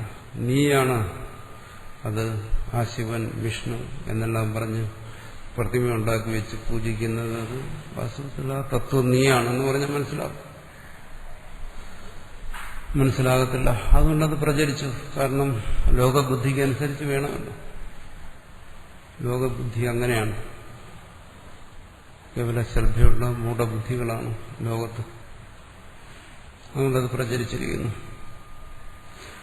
അതുകൊണ്ട് ഈ അത്തരം ബുദ്ധിയുള്ളവർ, മൂഢബുദ്ധികളുള്ളവർ ഇത് കാണുമ്പോഴും ഇതെന്തോ ധ്യാനിക്കാനുള്ളതാണെന്ന് വെച്ചാൽ ഭാവന ചെയ്യാനുള്ളതാണ്. താൻ ആത്മാവാണ് എന്നിങ്ങനെ കണ്ണടച്ചിരുന്ന് ഭാവന ചെയ്യുക, അതിനുവേണ്ടി പറഞ്ഞിരിക്കുകയാണ് എന്ന് ധരിക്കും. അങ്ങനെ എല്ലാം എന്നിവിടെ പറയുന്നു. കഥം വേദാന്തേഷു വസ്തുനി താത്പര്യം മനന വിധിന ജ്ഞാതം. വേദാന്തം ഇവിടെ എന്നുവെച്ചാൽ ഉപനിഷത്ത്, അവിടെ അതിന്റെ താല്പര്യം എന്താണ്? ആ പരമാർത്ഥ വസ്തു, നിന്റെ പരമാർത്ഥ സ്വരൂപം അത് ഭാവന ചെയ്യാൻ പറയല്ല, അതിനെ കണ്ണടച്ച് ധ്യാനിക്കാൻ പറയല്ല, വിചാരം ചെയ്യുക, നിശ്ചയത്തിലെത്തിച്ചേരാനാണ് പറയുന്നത്. ആ വിചാരം ഏകാഗ്രമാകുമ്പോൾ, അന്തർമുഖമാകുമ്പോൾ അത് ധ്യാനം. അല്ലാതെ ഒരു ഭാവനാരൂപത്തിലുള്ള ധ്യാനമല്ല. ധ്യാനം എന്ന് പറയുമ്പോൾ നമ്മുടെ മനസ്സിൽ പെട്ടെന്ന് വരുന്നത് ഭാവനാരൂപത്തിലുള്ള ധ്യാനമാണ്. ഭാവനയില്ല, ഒരേ ഭാവന ആവർത്തിക്കുക, അതാണ്.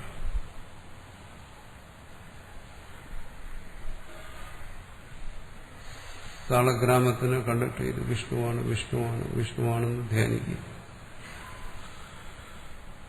ഒരേ രൂപത്തിൽ. അത് ഭാവന. അതല്ല ഇവിടെ എന്താണ്?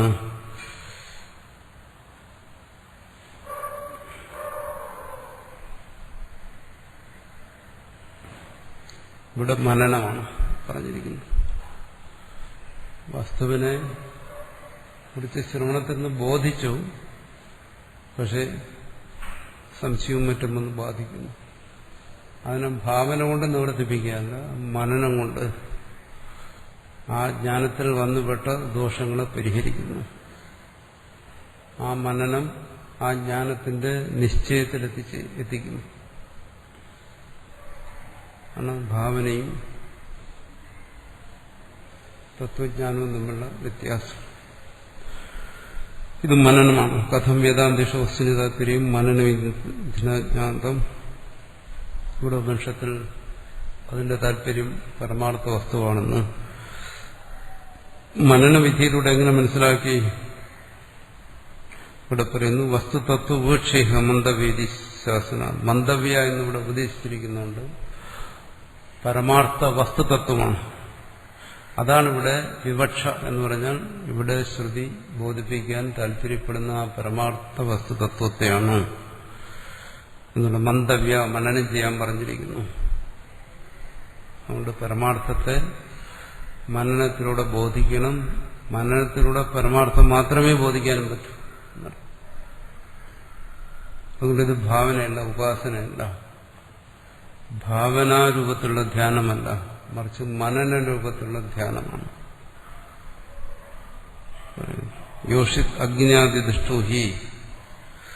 ഉദാഹരണം പറയുക, യോഷത്തിൽ അഗ്നി, പഞ്ചാഗ്നി വിദ്യനും മറ്റും ഒന്നാണ്. അവിടെ എല്ലാം എന്താണ്? കേവല ദൃഷ്ടി എന്ന് വെച്ചാൽ ഭാവന. നൈവ മന്ദവ്യതാവിധി, അവിടെ മനനവിധിയില്ല. നിങ്ങൾ ചിന്തിക്കണമെന്ന് പറയുന്നു, അനുസരിക്കാനേ പറയുന്നു. ഭാവന ചെയ്യുക. സാധാരണ മനുഷ്യന് അതേ പറ്റും. അതുകൊണ്ടാണ് ഗുരുക്കന്മാരെന്ത് ചെയ്യുന്നത്? ഒരു മന്ത്രം പറയുന്നു, നീ ഇത് ആവർത്തിക്കുക. അല്ലെങ്കിൽ ഒരു രൂപത്തെ പറഞ്ഞിട്ട് നീ ഇത് ധ്യാനിക്കുക എന്ന് പറയുന്നു. അത്രയ്ക്ക് ശേഷിയുള്ളൂ. മനനം ചെയ്യാൻ ആവശ്യപ്പെടുന്നില്ല.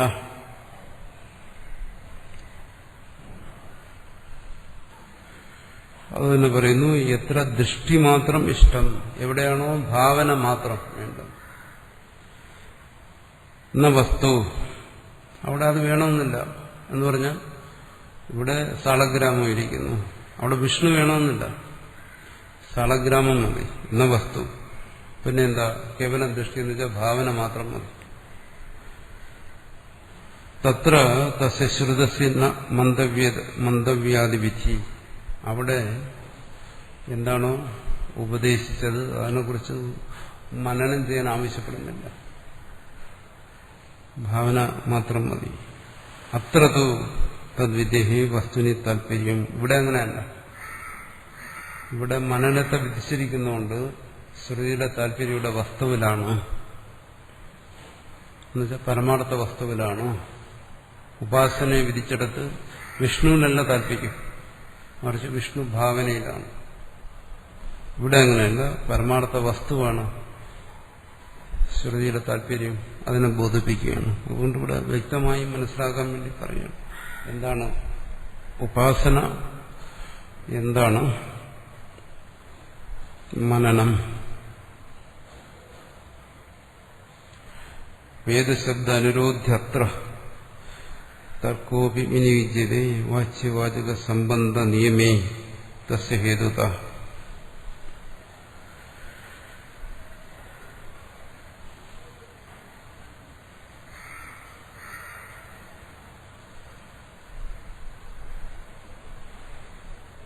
മനനാഖ്യ തർക്കസ്യ ഭൂയത്വ തസ്യ സർവസ്യ അത്ര ഉപായത്വേ. അതാണ് ഇവിടെ തർക്കം, അതിനാശ്രയം. തർക്കം എന്ന് വെച്ചാൽ എന്താ? മനനം എന്നർത്ഥം. തർക്കം എന്ന് പറഞ്ഞാൽ നമ്മുടെ മനസ്സിൽ ചിലപ്പോൾ ചില വിപരീത ബുദ്ധി വരും. തർക്കിക്കുക, മലയാളത്തിലെ അർത്ഥത്തിലാണ് പറയുന്നത്. ഇവിടെ അങ്ങോട്ടും ഇങ്ങോട്ടും വാദിക്കുക, തർക്കുക, അതല്ല. ഇവിടെ ആത്മമനനം, സ്വസ്വരൂപത്തെക്കുറിച്ചുള്ള മനനം, അതാണ് ഇവിടെ ഉദ്ദേശിക്കുന്നത്.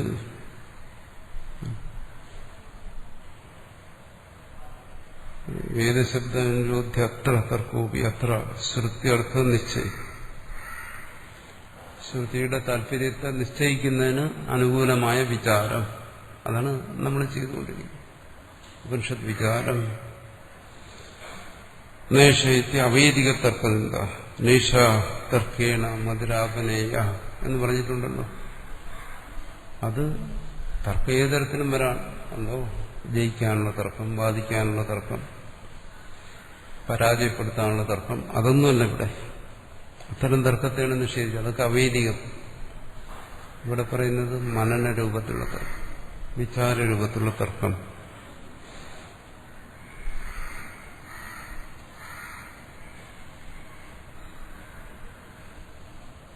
അതിനൊരു ഉദാഹരണം പറയുന്നു. തത്വമസി എന്ന് കേട്ടുകഴിഞ്ഞാൽ ത്വംപദവാച്യെന്ന ദേഹാദിബിന്ദു സാക്ഷി ചിദാത്മാ. തത്വമസി ത്വമെന്ന് കേട്ടുകഴിഞ്ഞാൽ മനസ്സിലാക്കുന്നു അത് ശരീരാദികളൊന്നുമില്ല, മറിച്ച് എന്താണ്? അത് ചിദാത്മാവാണ്, സ്വസ്വരൂപമാണ്. തത്പദവാച്യം വിന പ്രധാനാദിബിന്ദു സച്ചിദാനന്ദാത്മകമദ്വയം. തത്വെന്ന് പറയുന്നുണ്ട് എന്തെങ്കിലുമല്ല, പ്രകൃതി, പ്രധാനം, ഇതൊന്നുമല്ല. വിനയോ സച്ചിദാനന്ദാത്മകം അദ്വയം ബ്രഹ്മ, സച്ചിദാനന്ദ സ്വരൂപമായ അദ്വയമായിരിക്കുന്ന ബ്രഹ്മമാണ്. അതാണ് നീ. ഇത്തരത്തിൽ അതിനെ ഗ്രഹിക്കുന്നു. അതിന് ചിന്ത ആവശ്യമുണ്ടല്ലോ, ചിന്തിക്കാതെ ഗ്രഹിക്കാൻ പറ്റും. ആ ചിന്തയാണ് ഇവിടുത്തെ മനനം. വാച്യവാചക സംബന്ധ നിയമസ്തത്രസ്യ തർക്കസ്യ വിനിയോഗോ. അപ്പോ മനനത്തിൽ വാച്യവാചക സംബന്ധത്തെയൊക്കെ മാനിക്കുന്നു. അങ്ങനെ മനനം ചെയ്യാൻ പറ്റും. ഭാവനയ്ക്ക് അങ്ങനെയൊന്നുമില്ല. അത് മനസ്സിന്റെ ഒരു കൽപ്പന. അതിന് വാച്യവാചക, കാരണം ഇവിടെ ഉപദേശിക്കുന്നു ദ്രഷ്ടവ്യ, ശ്രോതവ്യ, മന്തവ്യ, ആത്മാ. അങ്ങനെ ഉപദേശിക്കുമ്പോൾ വിചാരം മനസ്സിൽ നടക്കണമെങ്കിൽ ഈ ശബ്ദത്തെ ആശ്രയിച്ചിട്ടാണ്. കേവല ശബ്ദത്തെ ആശ്രയിച്ചില്ല, ഈ ശബ്ദത്തിന്റെ അർത്ഥത്തെ ആശ്രയിച്ചിട്ടാണ്. കേവലം അർത്ഥത്തെ ആശ്രയിച്ചില്ല, ഈ ശബ്ദ അർത്ഥത്തിന്റെ താല്പര്യത്തെ ആശ്രയിച്ചിട്ടാണ്. അപ്പൊ ശബ്ദം, അർത്ഥം, അതിന്റെ താല്പര്യം, ഈ പരസ്പര ബന്ധത്തെ നിലനിർത്തിക്കൊണ്ടാണ്. അങ്ങനെ നിലനിർത്തിക്കൊണ്ടാണ് ഈ മനനം. അല്ലെങ്കിൽ ഈ ശബ്ദം കേട്ട് ഒരാൾക്ക് വേറൊരർത്ഥം തോന്നി, ഒരാൾക്ക് വേറൊരു താല്പര്യം തോന്നി, അങ്ങനെ പോകാൻ പാടില്ല. ഇവിടെ ഏതൊരാത്മാവിനെയാണോ ബോധിപ്പിക്കാൻ ശ്രമിക്കുന്നത് ആ ആത്മാവിൽ തന്നെ താല്പര്യം എത്തണമെങ്കിൽ ശബ്ദ അർത്ഥ സംബന്ധ മര്യാദയൊക്കെ അംഗീകരിക്കണം, സ്വീകരിക്കണം. ഈ ശബ്ദത്തിന്റെ താല്പര്യം ഇന്നതാണെന്ന് താൻ ഉറപ്പിക്കണം, അതിന്റെ നിയമങ്ങളെ പാലിക്കണം. അങ്ങനെ പാലിച്ചു കൊണ്ടുപോകുന്ന വിചാരം. ഭാവനയ്ക്ക് അങ്ങനെയൊന്നുമില്ല.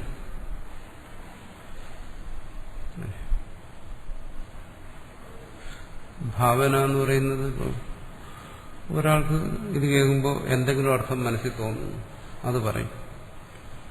അല്ലെങ്കിൽ അയാൾ എന്തെങ്കിലും കൽപ്പിച്ചെടുക്കും, അതിവ്യാഖ്യാനം എന്ന് പറയും. ഏതെങ്കിലും വഴിക്ക് പോകും. അത് തത്വനിഷ്ഠമായിട്ടായിരിക്കും. അത് അതിവ്യാഖ്യാനമാണോ അല്ലേന്ന് ഇങ്ങനെ അറിയാം. അത് തത്വനിഷ്ഠമാണെങ്കിൽ, ആത്മനിഷ്ഠമാണെങ്കിൽ, പരമാർത്ഥനിഷ്ഠമായിട്ടാണെങ്കിൽ അതാണ് ശ്രുതിയുടെ താല്പര്യം, അവിടെ എത്തിച്ചേരും. അല്ല തന്റെ ഭാവനാവിലാസമാണെങ്കിൽ എവിടെയും പോവാം. അതാണ് പലപ്പോഴും വ്യാഖ്യാനങ്ങൾ വഴിവിട്ട് സഞ്ചരിക്കുന്നത്. അത് വ്യാഖ്യാതാവിന്റെ ഭാവനകളായിരിക്കും. കപ്പോല കൽപ്പിതമെന്ന് നമ്മൾ പറയും. വെറുതെ വാചകം കൊണ്ടുള്ള ഒരു കസർത്ത്. ഇവിടെ തത്വനിഷ്ഠ വരുന്നില്ല. ആ ശ്രോതാവിന് തത്വത്തിൽ പ്രതിഷ്ഠിതനാക്കുന്നില്ല. മറിച്ച് അവന്റെ മനസ്സിൽ വിപരീത ഭാവനകളും വിപരീത ബുദ്ധിയും ഭ്രാന്തി, സംശയം ഇതെല്ലാം ഉണ്ടാക്കുന്നു. അതല്ല വാച്യവാചക സംബന്ധ നിയമേ തസ്യ ഹേതുത.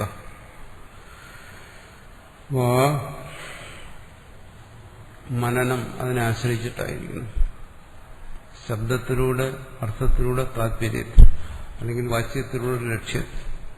ശബ്ദത്തെ ആശ്രയിച്ചുകൊണ്ട് ശബ്ദത്തിന് അതീതമായ വസ്തുവിനെ അവൻ ബോധിക്കുന്നു, അല്ലെങ്കിൽ ആ വസ്തു ശബ്ദത്തിന് അതീതമാണെന്ന് ബോധിക്കുന്നു. അപ്പോൾ അതിനൊരു നിയമമുണ്ട്, ആ നിയമത്തെ പാലിക്കും. ഭാവനയ്ക്ക് ഒരു നിയമവുമില്ല. ഇനി ഒരാൾ പറഞ്ഞു തരുന്ന ഭാവന ചെയ്യുകയാണെങ്കിൽ അത് ഭാവനയ്ക്ക്, അല്ലെ സ്വന്തം ഭാവനയിൽ കാട് കയറിപ്പോവും. കവിത, കഥ എല്ലാം എന്താണ്? ഭാവനകളാണ്. അതിനെന്തെങ്കിലും നിയമമുണ്ട്? ഭാവന ചെയ്യുന്നവന്റെ ഇഷ്ടം തന്നെ. അതിനവൻ എവിടെ വേണോ കൊണ്ടെത്തിക്കും, അതിനവൻ എന്ത് വേണോ കണ്ടെത്താം. അതാണ്. അപ്പൊ ഇത് വായിച്ചിട്ട് ആത്മാവാരെ ശ്രോതവ്യ മന്ദവ്യ നീന്ത്യ ശ്രീവ്യ എന്ന് വായിച്ചിട്ട് ഒരാൾക്ക് വേണമെങ്കിൽ പറയാം, ഇതിനകത്ത് നമ്മുടെ ഋഷിമാർ ആറ്റം പാമ്പിന്റെ രഹസ്യം കണ്ടുപിടിച്ചിരിക്കുകയാണ്. അല്ലെന്ന് നമുക്ക് പറയാൻ പറ്റില്ല. എന്തുകൊണ്ട്? ഭാവനയുണ്ടെങ്കിൽ അത് പറയാം. ഇത് ഇവിടുന്ന് സായിപ്പന്മാരെ മോഷ്ടിച്ചുകൊണ്ട് പോയാണ് ആറ്റം പാമ്പ് കണ്ടുപിടിച്ചത് എന്ന് പറഞ്ഞാൽ എന്ത് ചെയ്യാൻ പറ്റും? അത് ഭാവന എന്ന് പറയും. അതിന് ശബ്ദം, അർത്ഥം, താല്പര്യം അതുമായിട്ടൊന്നും ബന്ധമൊന്നുമില്ല. അങ്ങനെ പോകുന്നതല്ല, കാട് കയറി പോകുന്നതല്ല, അല്ലെങ്കിൽ തന്റെ ഇഷ്ടത്തെ കണ്ടെത്തുന്നതല്ല. ഇതിലൊരു താല്പര്യമുണ്ട്. അത് ഇതിന് ഇവിടെ തുടർന്നു വരുന്ന ഭാഗങ്ങളിലൊക്കെ അത് വ്യക്തമാണ്. ആ താല്പര്യത്തിന് അനുകൂലിച്ച് ഇത്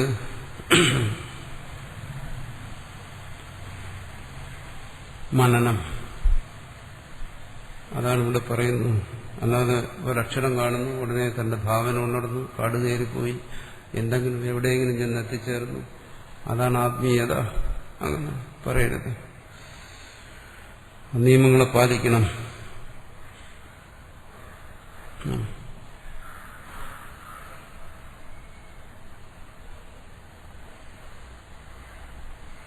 അപ്പോൾ മനനത്തിന്, ശ്രവണത്തിന് അത്യന്തം ഉപകരിക്കുന്നതാണ് മനനം. മനനം ശ്രവണത്തിന് സഹായമായിട്ട് വേണം. അങ്ങനെ ശ്രവണവും മനനവും ഒന്നായിത്തീരുന്നു എന്നാണ്. അല്ല നമ്മൾ ഇതിനെക്കുറിച്ച് ചിന്തിക്കുന്നു, പറയുന്നു, കേൾക്കുന്നു. നമുക്ക് നിശ്ചയിക്കാൻ പറ്റില്ലതാ ഇതുവരെ ശ്രവണം, ഇതിനപ്പുറം ഇത്രയും ഭാഗം മനനം, അത് കഴിഞ്ഞ് ഇത്രയും ഭാഗം നിധ്യാസനം, അങ്ങനെ പറയാൻ പറ്റില്ല. ആണ് പറയുന്നത് ഏകത്വം, ഇത് ഒന്നായിത്തീരും. ഇതൊന്നാണ്. പക്ഷെ ഒരു സമയത്ത് ഒന്നിന് പ്രാധാന്യം വരും, മറ്റു സമയത്ത് വേറൊന്നിന് പ്രാധാന്യം വരും. അങ്ങനെയുള്ളൂ.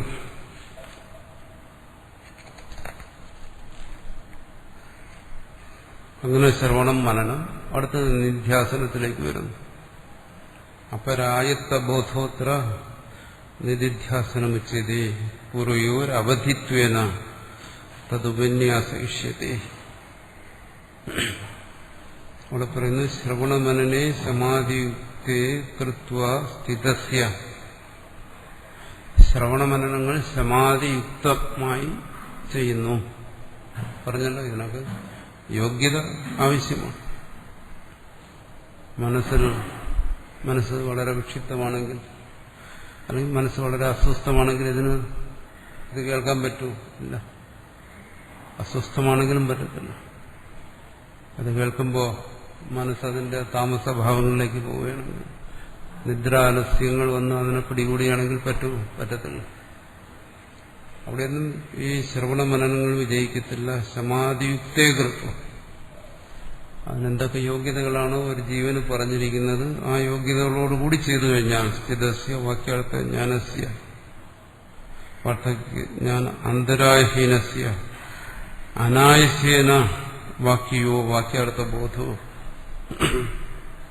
നിധിധ്യാസനവാക്യേ നിധിധ്യാസനം എത്തിച്ചത്. ഇവിടെ നിധിധ്യാസനം എന്ന് പറഞ്ഞല്ലോ, ശ്രോതവ്യോ മന്ദവ്യോ നിധിധ്യാസിതവ്യ എന്ന് പറയുന്നിടത്ത് ആ നിധിധ്യാസനം എന്ന് പറയുന്നത് എന്താണ്?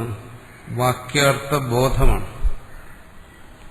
ശ്രവണ മനനങ്ങളിലൂടെ ഉണ്ടാകുന്ന വാക്യാർത്ഥബോധം. ഈ ബോധം എന്ന് പറയുന്നതിന്റെ വിശേഷത എന്താണ്? അന്തരായഹീനസ്യ. അന്തരായങ്ങളൊന്നുമില്ല, വിഘ്നങ്ങളും തടസ്സങ്ങളൊന്നുമില്ല. വിഘ്നങ്ങളും തടസ്സങ്ങളെന്ന് പറയുന്നത് നേരത്തെ പറഞ്ഞു കഴിഞ്ഞു. സംശയാദികൾ പലതവണ നമ്മൾ പറഞ്ഞിട്ടുള്ളത്, ആവർത്തിച്ചിട്ടുള്ളതാണ്. ആ സംശയാദി ദോഷങ്ങളൊന്നുമില്ലാതെ, വിപരീത ബുദ്ധിയൊന്നുമില്ലാതെ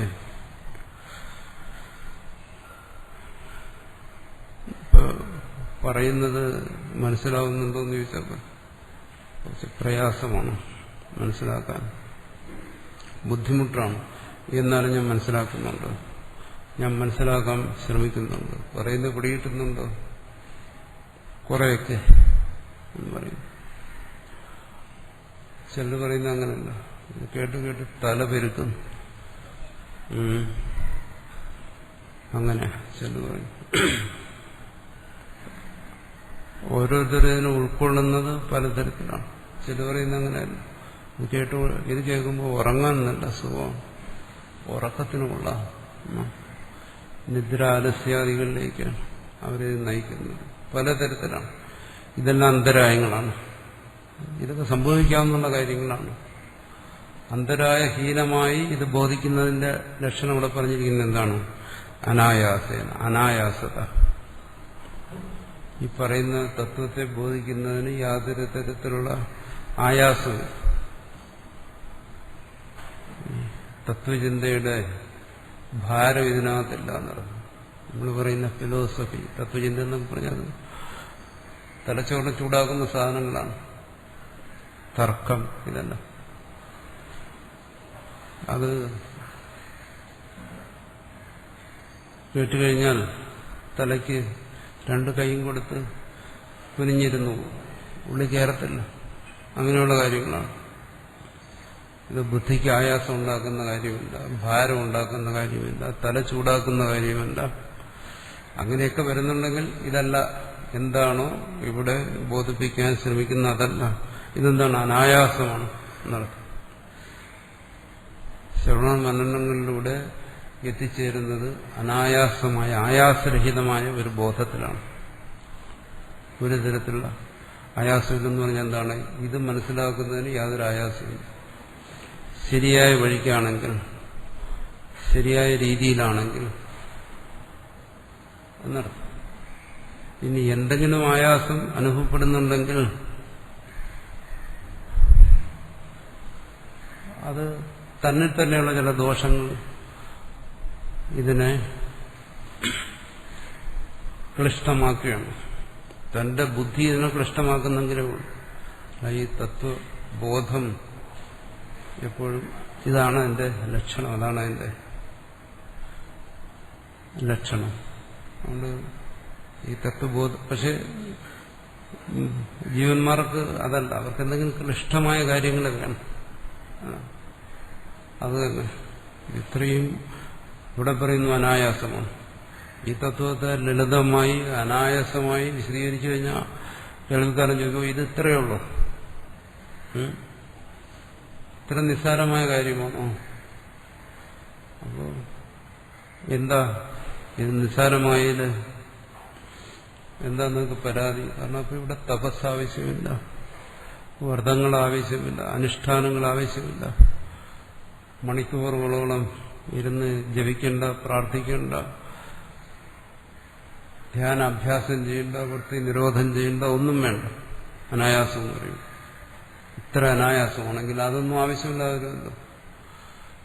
അപ്പോ ഇത്തരം വളരെ കൃച്ഛ്ര സാധ്യങ്ങളായ അനുഷ്ഠാനങ്ങളെക്കുറിച്ച് പറഞ്ഞിരിക്കുന്നതെല്ലാം വ്യർത്ഥമാകുള്ളൂ. അപ്പോൾ ഇതായിരിക്കാൻ വഴിയില്ല. കാരണം അവിടെ പറഞ്ഞിരിക്കുന്നത് എന്താണ്? ഒരുപാട് യത്നിച്ച് ജന്മജന്മാന്തരങ്ങളിൽ ഒരുപാട് പരിശ്രമിച്ച് നേടണമെന്നാണ് പറഞ്ഞിരിക്കുന്നത്. ഇവിടെ പറയുന്ന ഇത് അനായാസമാണ്. ഇത് രണ്ടും കൂടെ പൊരുത്തപ്പെടില്ല. അതുകൊണ്ട് അനായാസമായത് എനിക്ക് വേണ്ട, ഞാൻ തപസ്സിന് പോവുകയാണ്. തപസ് കഴിഞ്ഞാലും തിരിച്ച് ഈ അനായാസതയിൽ വരേണ്ടി വരും. ഏത് തപസ് കഴിഞ്ഞാലും. കാരണം അതിന്റെ അവസാനം ഈ അനായാസതയാണ്. പക്ഷെ അത് അനായാസത തനിക്ക് സംതൃപ്തി നൽകുന്നില്ലെങ്കിൽ പിന്നെ തപസ്സല്ലാതെ വരെ വഴിയില്ല, പോവുക. പക്ഷെ തിരിച്ചുകൂടെ തന്നെ വരേണ്ടി വരും. ഏത് തപസ് കഴിഞ്ഞാലും പറയുന്നു താഴത്ത് വന്നേ സമ്മാനമുള്ളൂ. അപ്പോൾ ഇവിടെ പറയുന്നത് എന്താണ്? അനായാസമായി വരുന്ന ബോധം, വാക്യം എന്ന് വെച്ചാൽ ഇതിനെ ആശ്രയിച്ചിട്ട്, ഈ ഉപദേശങ്ങളെയൊക്കെ ആശ്രയിച്ചിട്ട് വരുന്ന ആ ബോധം, അതാണ് നിധിധ്യാസനവാക്യം. നിധിധ്യാസനം എത്തിച്ചത് ആ ബോധത്തെയാണ് നിധിധ്യാസനം എന്ന് പറയുന്നത്. അപ്പോൾ ശ്രവണ മനന നിധിധ്യാസനം ഒന്നായി കഴിയുമ്പോൾ അതിന്റെ ഫലമായി വരുന്ന എന്താണ്? അനായാസമായ ബോധം. അതിന് അനായാസം എന്ന് പറയുന്നതിന് മറ്റു കാര്യം കൂടെയുണ്ട്. കാരണം എന്തുകൊണ്ട്? ഈ ബോധം എന്ന് പറയുന്നത് സദാ സ്വയം പ്രകാശിച്ചുകൊണ്ടിരിക്കുകയാണ്. സ്വയം പ്രകാശിക്കുന്നതിന് അത് തന്നെ അതിന്റെ അനായാസം. സ്വയം പ്രകാശിക്കുന്നതിന് എന്തെങ്കിലും ആയാസത്തിന്റെ ആവശ്യമുണ്ട്. സ്വയം പ്രകാശം എന്ന് പറഞ്ഞാൽ തന്നെ അത് സഹജമാണ്. സഹജം എന്നിവിടെ പറയുന്നു, അത് അനായാസമാണ്. ആരെങ്കിലും ഉറക്കത്തിൽ എന്തെങ്കിലും ആയാസം അനുഭവിക്കാറുണ്ടോ? ഇല്ല. ഉറങ്ങാൻ വേണ്ടി നിങ്ങൾ ചിലപ്പോൾ ആയാസം അനുഭവിക്കും, ഉറക്കം കിട്ടുന്നില്ലെങ്കിൽ. പക്ഷെ ഉറക്കത്തിൽ ആർക്കും ഒരു ആയാസമില്ല. സർവ്വ ആയാസങ്ങളും അവിടെ തീർന്നു. അത് അനായാസമായ സ്ഥിതിയാണ്. എന്തുകൊണ്ട്? അത് സ്വരൂപസ്ഥിതിയാണ്. അതാണ് അതിന് സ്വരൂപസ്ഥിതി എന്ന് പറയുന്നത്. അപ്പൊ സ്വരൂപസ്ഥിതി അനായാസമാണ്. ഇവിടെ ജാഗ്രതത്തിൽ ആ അനായാസത വരും. ജാഗ്രതത്തിൽ അനായാസത എങ്ങനെ വരുന്നു? ഉറങ്ങേണ്ട കാര്യമില്ല. ഈ ബോധം ഇവിടെ നിധിധ്യാസനം എന്ന് പറയുന്ന ബോധം. അതുകൊണ്ടാണ് ഇവിടെ അതിന് പറഞ്ഞത് അപരായത്തം.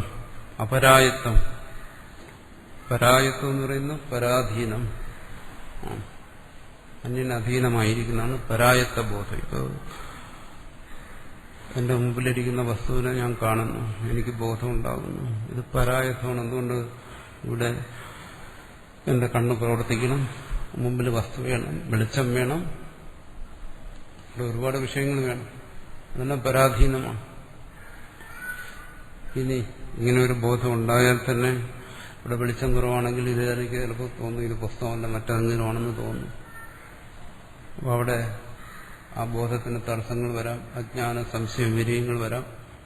ഇത് വെളിച്ചമില്ലെങ്കിൽ ബോധം ഉണ്ടാകുന്നില്ല, അജ്ഞാനം വന്നു, ഭ്രാന്തി ഉണ്ടാകാം. ഇതൊരു തുണിയാണ് ഇവിടെ ഇരിക്കുന്നത്, പുസ്തകമല്ല എന്ന് തോന്നുന്നു. അപ്പോൾ പലതരത്തിലും പരായത്ത ബോധമാണ് ബാക്കിയുള്ള എല്ലാ ബോധം.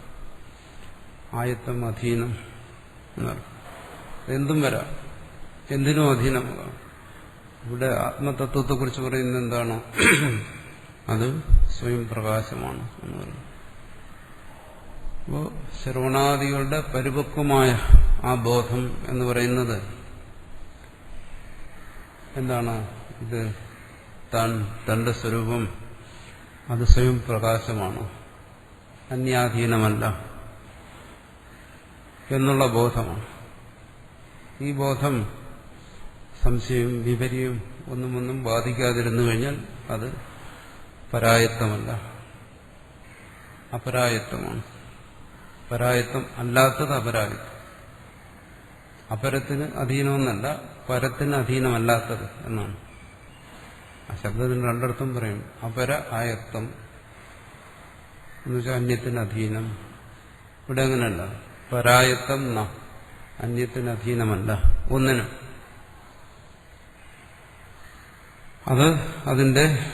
അതുകൊണ്ട് തന്നെ പറഞ്ഞു അത് അനായാസമാണ്, ഒന്നും ബാധിക്കാതിരിക്കുന്നതാണ് എന്നർത്ഥം.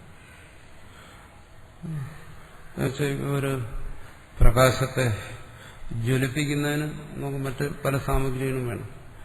എണ്ണ വേണം, തിരി വേണം, എല്ലാം വേണം. പക്ഷെ അത് ജ്വലിക്കുന്നത്, സ്വയം പ്രകാശിക്കുന്നത് അത് സഹജമായിട്ടാണ്. മറ്റ് സാമഗ്രികളെല്ലാം അവിടെ വന്നു ചേർന്നു എന്ന് പറയുന്നത് ശരിയാണ്. പക്ഷെ പ്രകാശത്തെ മാത്രം ശ്രദ്ധിച്ചു കഴിഞ്ഞാൽ പ്രകാശിക്കുക എന്ന് പറയുന്ന ആ ധർമ്മം അത് സഹജമായി സംഭവിച്ചുകൊണ്ടിരിക്കുകയാണ്. എണ്ണയും തിരിയൊന്നുമില്ലെങ്കിൽ അത് പിന്നെ സംഭവിക്കത്തില്ല. പക്ഷെ അത് സംഭവിക്കുമ്പോൾ പ്രകാശം സഹജമാണ്.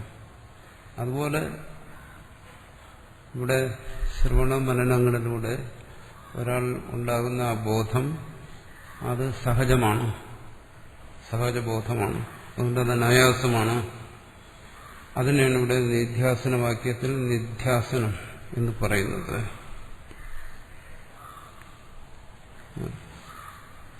ദ്രഷ്ടവ്യവാക്യത്തു വിചാര പ്രയോജകം ആപാദികം ജ്ഞാനം മുക്ത.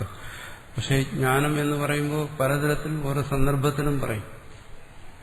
ആദ്യം പറഞ്ഞു ആത്മാവാരെ ദ്രഷ്ടവ്യ എന്ന് പറഞ്ഞു. അപ്പോൾ അവിടെ ദർശനം ജ്ഞാനം എന്ന് പറയുന്നത് അത് കഴിഞ്ഞിട്ടാ പറയുന്നത്. ശ്രോതവ്യം, മന്ദവ്യം, നിധ്യാസിതവ്യ എന്ന് പറയും. അപ്പോൾ ഇവിടെ ആ പറഞ്ഞിരിക്കുന്ന ക്രമം അനുസരിച്ച് തന്നെ എടുക്കുകയാണെങ്കിൽ ചിലർ പറയും ശ്രോതവ്യ, മന്ദവ്യ, നിധ്യാസിതവ്യ, അങ്ങനെ ദ്രഷ്ടവ്യ, അങ്ങനെ പറയാം. അല്ല, ദൃഷ്ടവ്യയിൽ തന്നെ തുടങ്ങും. ശ്രവതക്രമം, പാഠക്രമം അനുസരിച്ച് തന്നെ. എന്നുവെച്ചാൽ അത് ശ്രവിക്കണം. അവിടെ പറഞ്ഞ എന്താണ്? അത് ദർശനാർഹമാണ്. എന്നുവെച്ചാൽ വേദം അധ്യയനം ചെയ്യുന്നവന് ഈ ജ്ഞാനം ഉണ്ടാകാം എന്നാണ് അതിന്റെ അർത്ഥം. അങ്ങനെ അർത്ഥം കൊടുക്കുക. ഉണ്ടാകാമെന്ന വേദം അധ്യയനം ചെയ്യുന്നതിന് ഉണ്ടാകുന്നു. പക്ഷേ അതിലൂടെ പറയുന്നു എന്താണ്? ആപാതജ്ഞാനം, ഒരു സാമാന്യ ജ്ഞാനം. ആത്മാവെന്ന് പറയുന്ന ഒന്നുണ്ട്. ഇതുവരെ അഗ്നിഹോത്രവും രാജസൂയവും എല്ലാം പറഞ്ഞതുപോലെ ഇപ്പൊ ഇവിടെ ആത്മാവിനെ കുറിച്ച് പറയുന്നു. അപ്പോൾ ആത്മാവിനെ കുറിച്ചൊരു സാമാന്യജ്ഞാനം ഉണ്ടായി. പക്ഷെ ആ സാമാന്യജ്ഞാനം കൊണ്ട് വിശേഷിച്ച് കാര്യമൊന്നുമില്ല. അപ്പോൾ ആത്മാവ് ദർശനാർഹമാണ്, ഇത്രയേ ഉള്ളൂ. ആത്മാവിനെ കുറിച്ചുള്ള ജ്ഞാനം വേണ്ടതാണ്. എന്താ അതിന്റെ പ്രയോജനം, എന്താണ് അതിന്റെ സ്വരൂപം, എന്താണ് അതിന്റെ ഹേതു, അത് തുടർന്ന് ശ്രവണം, മനനം, നിധ്യാസനം അവിടെ എത്തുമ്പോൾ അതിനെല്ലാം ഉത്തരവാണ്. ആദ്യം എന്താണ്? ദർശനം, സാമാന്യ ജ്ഞാനത്തെക്കുറിച്ച് പറയുന്നു. വിചാരപ്രയോജകം ആപാദിക ജ്ഞാനം. ഏതദേവസാധനം വിദാതും അനുവദിതമിതി ഭവ നിത്യാസം. അങ്ങനെ പറഞ്ഞിട്ട് ആ ജ്ഞാനത്തെ അവലംബിക്കുക എന്നാണ് ആദ്യം പറഞ്ഞു. ദർശനാർഹമായൊരു ജ്ഞാനം, തന്നെക്കുറിച്ചുള്ള ജ്ഞാനം, ഈ ജ്ഞാനത്തെ നിധ്യാസന രൂപത്തിലാക്കുക. എന്നുവെച്ചാൽ അതിനെ തെളിയിച്ചെടുക്കുക എന്ന് പറഞ്ഞതാണ്. അതിനെ വിശദമാക്കുക. അതിന് ശ്രവണ മനനം എന്ന് പറയുന്ന ഈ രണ്ട് നിലയിലൂടെ കടന്നു പോവുക, നിധ്യാസനത്തിൽ എത്തിച്ചേരുക. അങ്ങനെ മനസ്സിലാക്കാം. ഇത് മറ്റു പലതരത്തിലും മനസ്സിലാക്കാം. ഏത് തരത്തിൽ മനസ്സിലാക്കിയാലും ശരി, അതിന്റെ താല്പര്യം ഇതാണ്.